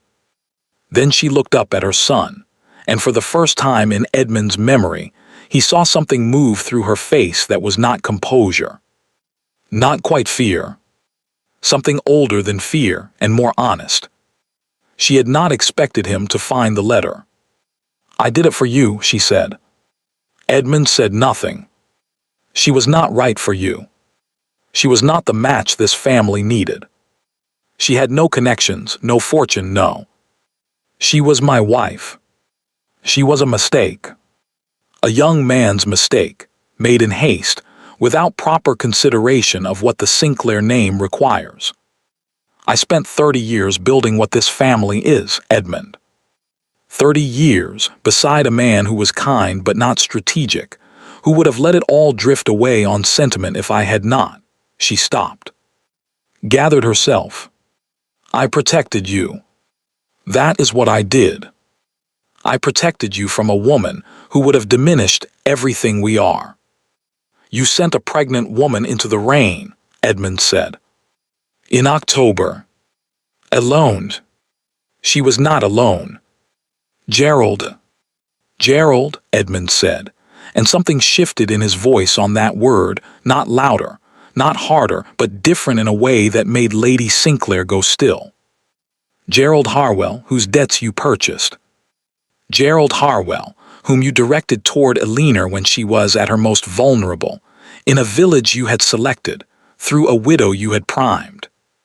Gerald Harwell, who has spent 6 years watching my son grow up and calling him boy. Lady Sinclair's chin lifted. The child's legitimacy was never. His name is James, said Edmund. He is 5 years old. He builds fortresses out of garden stones and reads natural history, and he has my eyes and my jaw and Eleanor's intelligence and Eleanor's courage. And he has spent 5 years in a house with a man who looks at him like an inconvenience, because you decided that Eleanor was not good enough for the Sinclair name. He leaned forward. Just slightly. His voice dropped. You will tell me, right now, everything.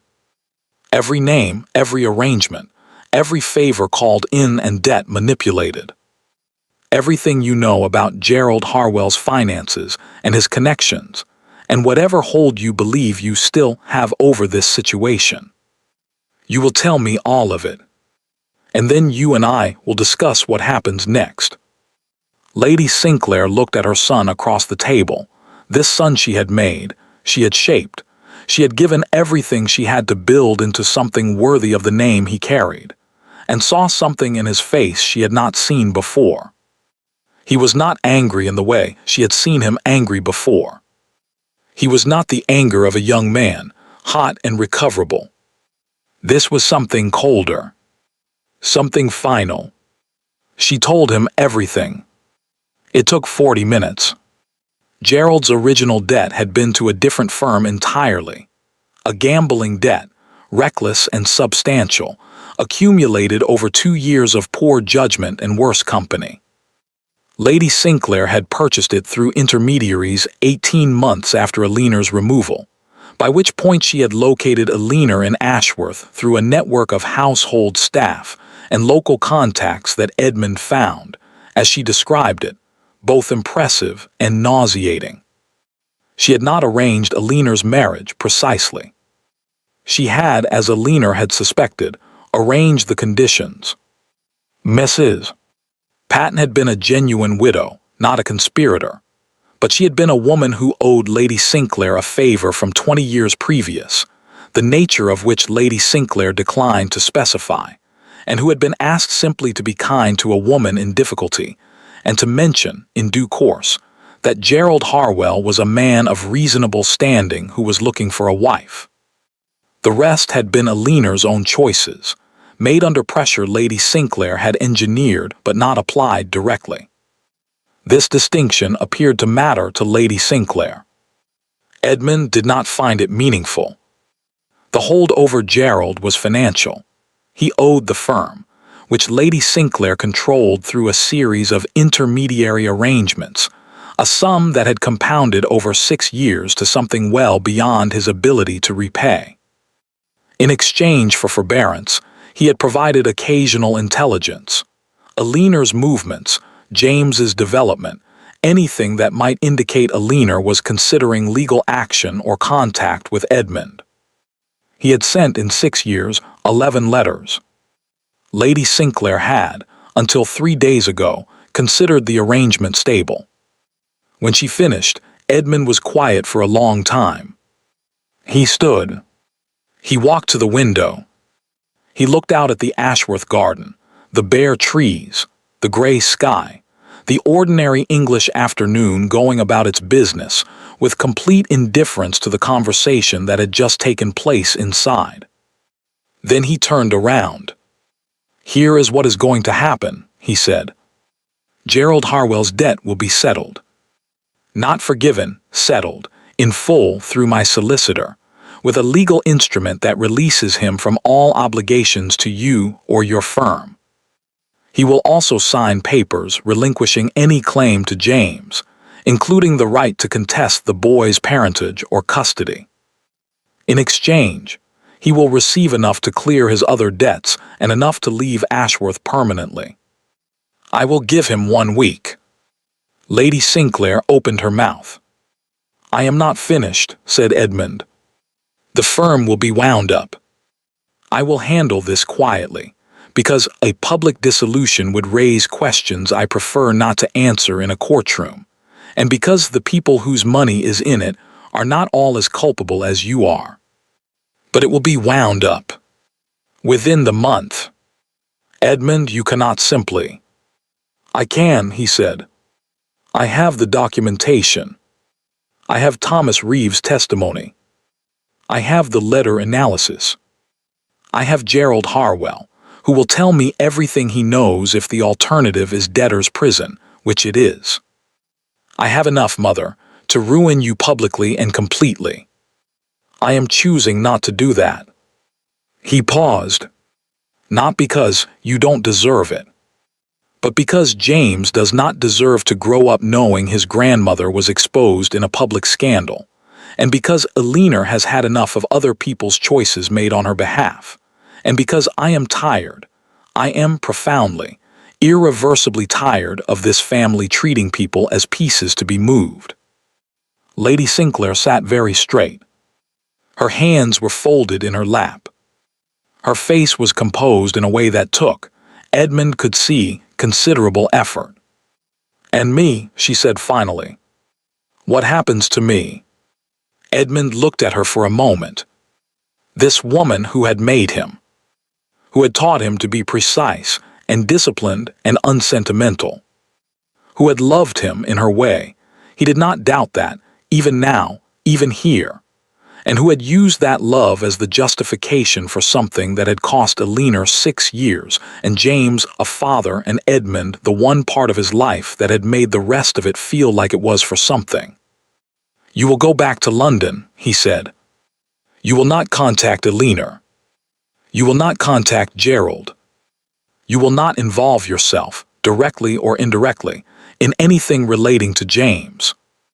If you do any of those things, any of them, I will take everything I have to the Lord Chancellor personally. Do you understand me?" A long pause. "Yes," said Lady Sinclair. Very quietly. "I understand."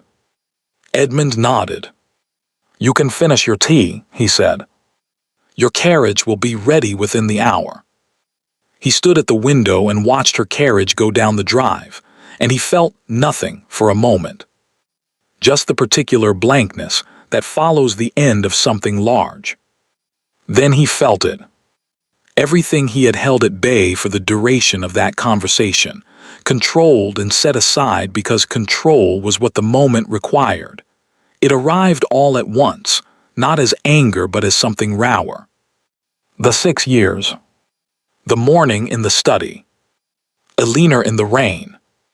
James building fortresses alone in a garden, growing up in a house where someone called him boy. He stood at the window for a long time. Then he called for his coat. His horse. And he rode not to Millfield Cottage, not yet. There were things that needed to be done first, legal things, permanent things.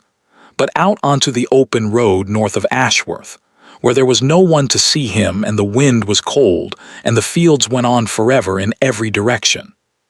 He rode for an hour. When he came back, his face was composed again. His hands were steady. He sat at the writing desk and he wrote 3 letters to his London solicitor, to a barrister he trusted, and to Gerald Harwell, and he sealed them and sent them and felt, for the first time in 6 years, that he was moving in the right direction. That evening, he walked to Millfield Cottage. He knocked at the kitchen door, the back door, not the front, because the front door was Gerald's and the kitchen door was Eleanor's, and he was done, permanently and completely, with making the wrong choices about which doors to use. She opened it herself. She looked at him. She looked at his face, and whatever she saw there made something in her own face change. Not soften exactly, because Eleanor did not soften easily and he did not expect her to. But settle. The way a person settles when they have been braced for impact, and the impact has finally come, and they discover they are still standing. "It's done," she said. "It will be," he said. "Within the week. I need you to trust me for 7 more days." Eleanor looked at him for a long moment. Outside, from somewhere upstairs, they could both hear James singing to himself, something tuneless and cheerful and entirely his own. "7 days," she said. And she stood back from the door. Gerald Harwell read Edmund's letter twice. The first time quickly, the way a man reads something he is hoping has been misunderstood. The second time slowly, the way a man reads something when he has confirmed it has not been. The letter was brief. It outlined, in the flat, precise language of a solicitor who has been given clear instructions, the following: Gerald's debt had been purchased in full by the Duke of Harcliffe. Gerald's obligation to the Sinclair firm was therefore extinguished. In its place, Gerald was offered a settlement, a sum sufficient to clear his remaining debts and establish himself elsewhere, contingent on the signing of 2 documents. The first relinquished all parental claim to one James William Harwell.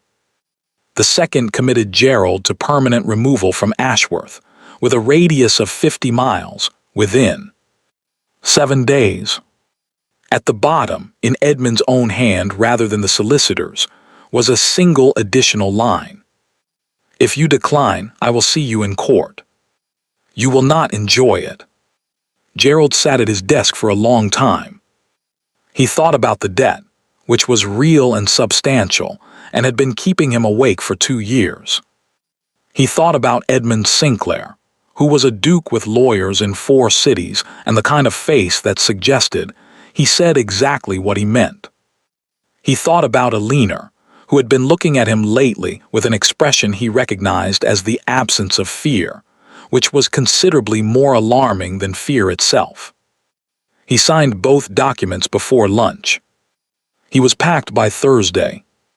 Eleanor watched Gerald's carriage go from the parlor window. James stood beside her. He was quiet, unusually quiet, for James, watching the carriage until it turned the corner and was gone. Then he looked up at his mother. "Is he coming back?" "No," said Eleanor. James considered this with the focused, careful expression he brought to things that mattered. "Are you sad?" Eleanor looked at her son.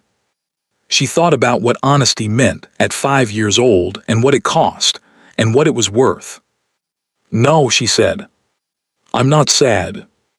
James nodded slowly. "Then, is Edmund coming?" Eleanor blinked. "Why would you ask that?"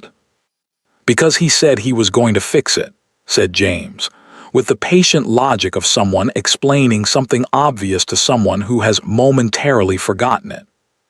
"And it looks like it's getting fixed." Eleanor looked at her son for a moment. Then she looked out the window at the empty lane. "Yes," she said. "I think he might be. He came at 7, after James was in bed." Not through the kitchen this time. Eleanor had left the front door unlocked, and he had knocked once, very quietly, and she had opened it herself, and they had stood in the small entrance hall of Millfield Cottage with the fire going in the parlor behind her, and the smell of the evening meal still in the air, and 6 years of everything between them like weather. "It's done," he said. "Gerald is gone. The documents are signed." James is legally, formally, irrevocably mine. If you'll allow it. Eleanor looked at him. You did all of that in 7 days. I had 6 years of motivation. Something moved across her face, not quite a smile. Something older than a smile and more careful. She stood back from the door. He came inside. They sat in the parlor, and Edmund told her everything. The documents, the solicitor, the legal instrument that restored James's legitimacy under his father's name.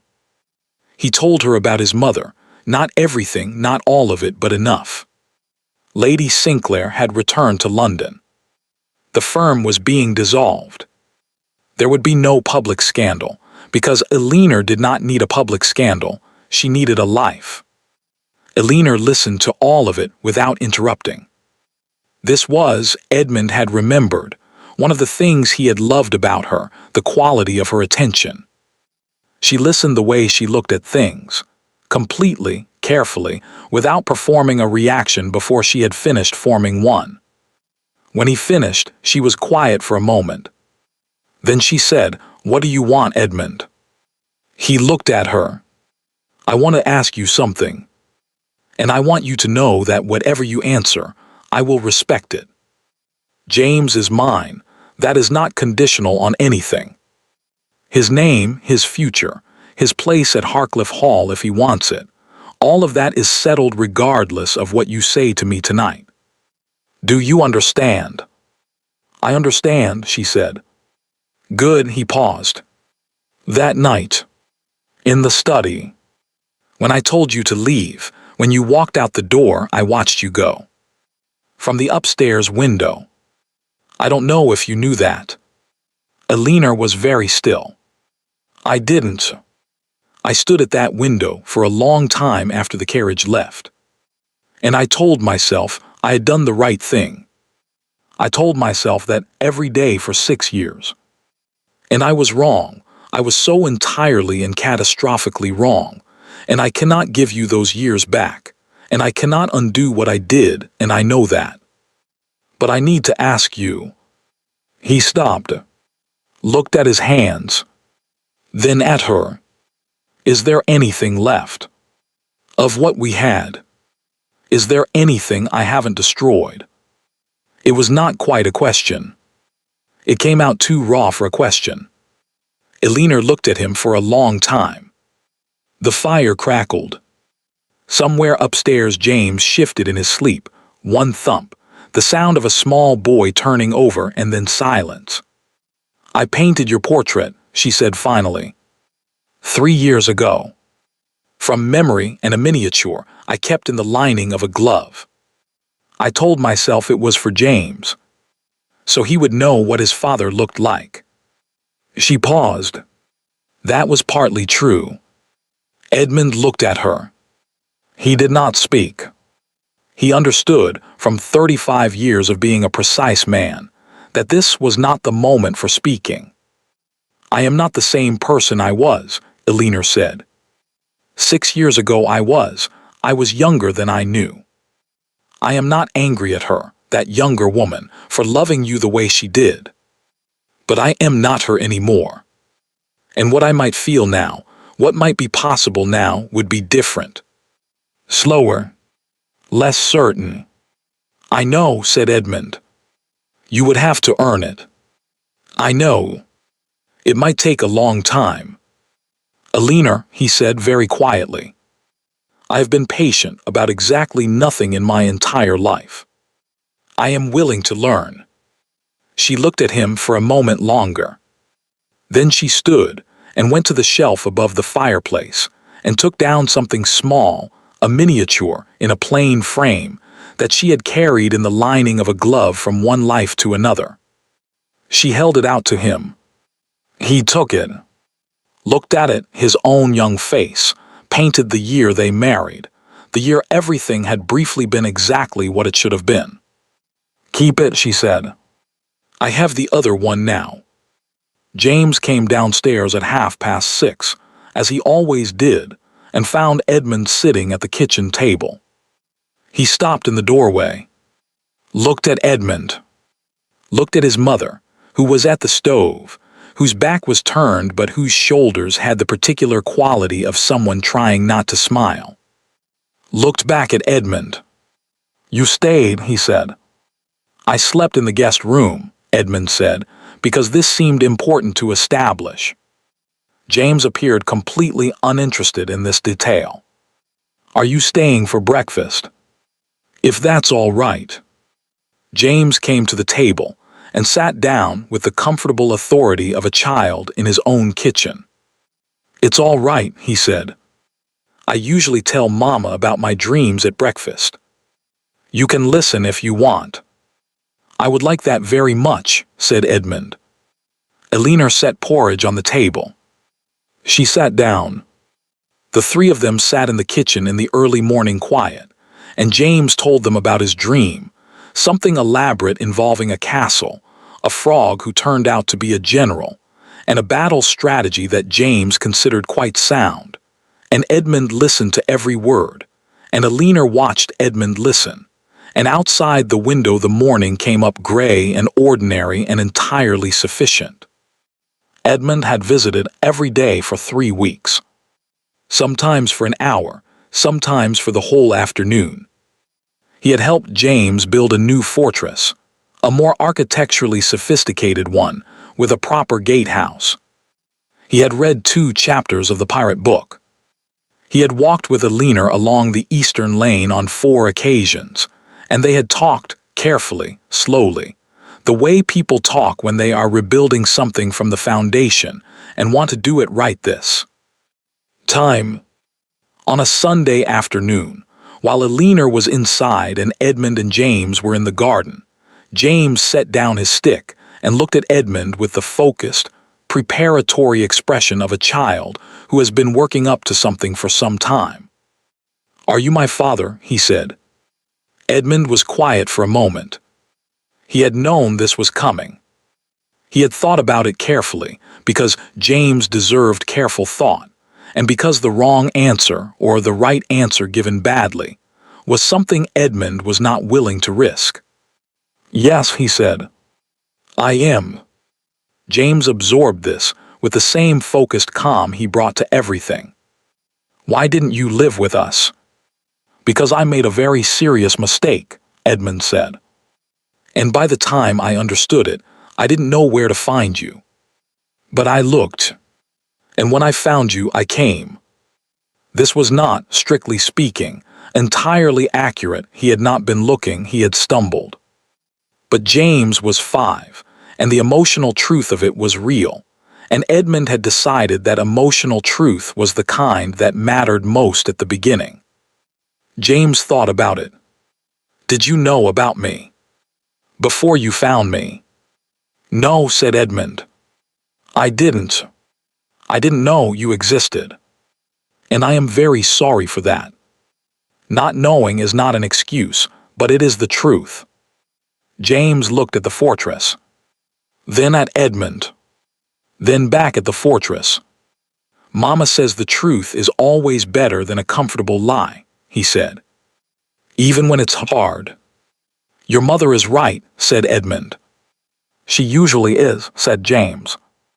And then, with the sudden decisive energy of a child who has concluded one thing and is ready to move to the next, "Can you help me with the gatehouse? The arch keeps falling down." "Yes," said Edmund. "I can do that." They worked on the gatehouse together until Elinor called them in for supper, and James explained the engineering problem in considerable detail, and Edmund listened and offered suggestions, and by the time they went inside the arch was standing. It was an evening in November, and the fire was going, and James was asleep, and Edmund and Elinor were sitting in the parlor in the particular comfortable quiet that had developed, gradually and without announcement, over the past several weeks. Edmund looked at the fire for a while. Then he said, "I would like to ask you something." Elinor looked at him. "All right." "Not tonight," he said. "I'm not asking tonight. I'm telling you that I intend to ask, so that you have time to think about it before I do." so that it doesn't arrive without warning. Elinor was quiet for a moment. That is a very careful way to ask something. I am trying to do things carefully, he said. It does not come naturally to me. I am working on it. Elinor looked at him. In the firelight he looked not younger exactly. Not the man she had married. But something better than that young man, she thought. Something that had been through something, and had come out the other side of it knowing more than it had going in. Edmund, she said. Yes. Ask me now. He looked at her for a moment. Then he did. She said yes. Not immediately. There was a pause, and in that pause lived 6 years and everything they had cost, and Elinor sat with them and did not rush past them, because they deserved to be sat with. But she said yes. Clearly and without qualification, and with the particular quality of certainty that belongs only to people who have thought about something for a very long time and have finally, at last, decided. Harcliffe Hall in April was a different thing entirely from Harcliffe Hall in October. In October, it was stone and bare trees, and the particular gray grandeur of a house that takes itself seriously. In April, the gardens came alive. The south-facing beds first, then the long borders along the eastern walk, then the sweet peas that Elinor had instructed be planted along the wall within the first week of their arrival, because she had decided, early and without discussion, that Harcliffe Hall needed sweet peas, and that was the end of it. James had agreed enthusiastically. The bees, he explained to the head gardener, required them. The head gardener, who had worked at Harcliffe Hall for 22 years and had not previously been required to make decisions based on bee welfare, had planted the sweet peas. There were 2 new portraits in the upper gallery. The first was Elinor's, formal, commissioned, painted in the blue dress she had worn on the morning of her return to Harcliffe Hall, which Edmund had chosen entirely on the grounds that it was the color she had been wearing the last morning he had been happy, and he was not a sentimental man, but he was apparently not entirely without sentiment either. The portrait showed a woman of perhaps 30, dark-haired, composed, with the expression of someone who has seen considerable difficulty and has come through it knowing exactly who she is. The second was smaller and hung beside it, and had been painted not by a commissioned artist but by Edmund himself over the course of 3 evenings, working from memory and reference and a stubborn refusal to leave it unfinished. It was not technically accomplished. Edmund would be the first to say so. But it was accurate. It was a boy, perhaps 5 or 6, crouched in a garden over something in the grass, entirely absorbed, his coat sleeves pushed up and his face carrying the focused, joyful attention of a child who finds the world inexhaustibly interesting. Below it in Edmund's handwriting, a small card. James William Sinclair. Age 5. October. Elinor found Edmund at the breakfast table at 6:30. This was unusual. Edmund was not by nature or habit a 6:30 person. He had been making the effort consistently for 4 months. Elinor had not asked him to. He had simply appeared, the second week at Harcliffe Hall, at 6:30 and sat down, and poured his own tea and waited. She had not commented on it.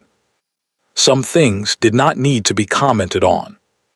James came downstairs at his usual time with his hair going in the usual directions, and sat down with the usual purposeful energy of a boy who has already decided, before he is fully awake, that the day is going to be interesting. He looked at them both across the table, his mother, his father, with the calm, assessing expression that was entirely his own and entirely recognizable, and had been causing people to feel seen quite accurately for 5 years. "I had a dream," he announced. "Tell us," said Edmund. James told them. It involved a castle, naturally, and a frog, and a complicated question of inheritance law that James had resolved through what he described as a very reasonable negotiation. Edmund listened with the full, careful, complete attention that James had decided, some months ago, was one of his father's better qualities. Eleanor listened and watched Edmund listen and felt, not the young, uncomplicated love of 6 years ago, but something that had more weight to it, more knowledge, more rooms. Something that had been tested and had held. Outside the April windows, the gardens were coming up. The sweet peas were 3 inches high along the eastern wall. A bee, early, optimistic, apparently unbothered by the season, moved through the cold morning air with complete conviction that it was exactly where it was supposed to be. James had discovered in his first week at Harcliffe Hall that there were 11 outbuildings, 4 walled gardens, 2 lakes, and what appeared to be a tunnel under the east wing, whose purpose no one could satisfactorily explain. He was working through them systematically. Edmund walked with him that afternoon through the kitchen garden, along the south border, down toward the lower lake where the reeds were coming up, and something was moving in the water that James identified, with great authority, as either a water vole or a very small otter. They crouched at the water's edge together. Edmund looked at the reeds. James looked at the reeds. Neither of them said anything for a while, which was, Edmund had discovered, one of the things he liked best about James, his perfect comfort with silence, his ability to simply be in a place without needing to fill it. "Father," said James. It was the first time he had used the word unprompted. He had been working up to it.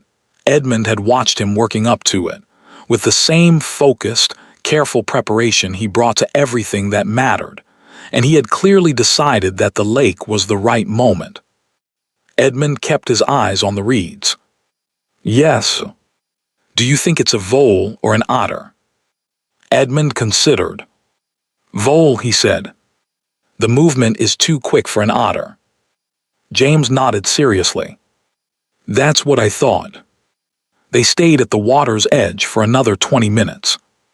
The vole appeared once briefly and confirmed itself as a vole, and James narrated the sighting with the thorough satisfaction of someone whose hypothesis has been proven correct.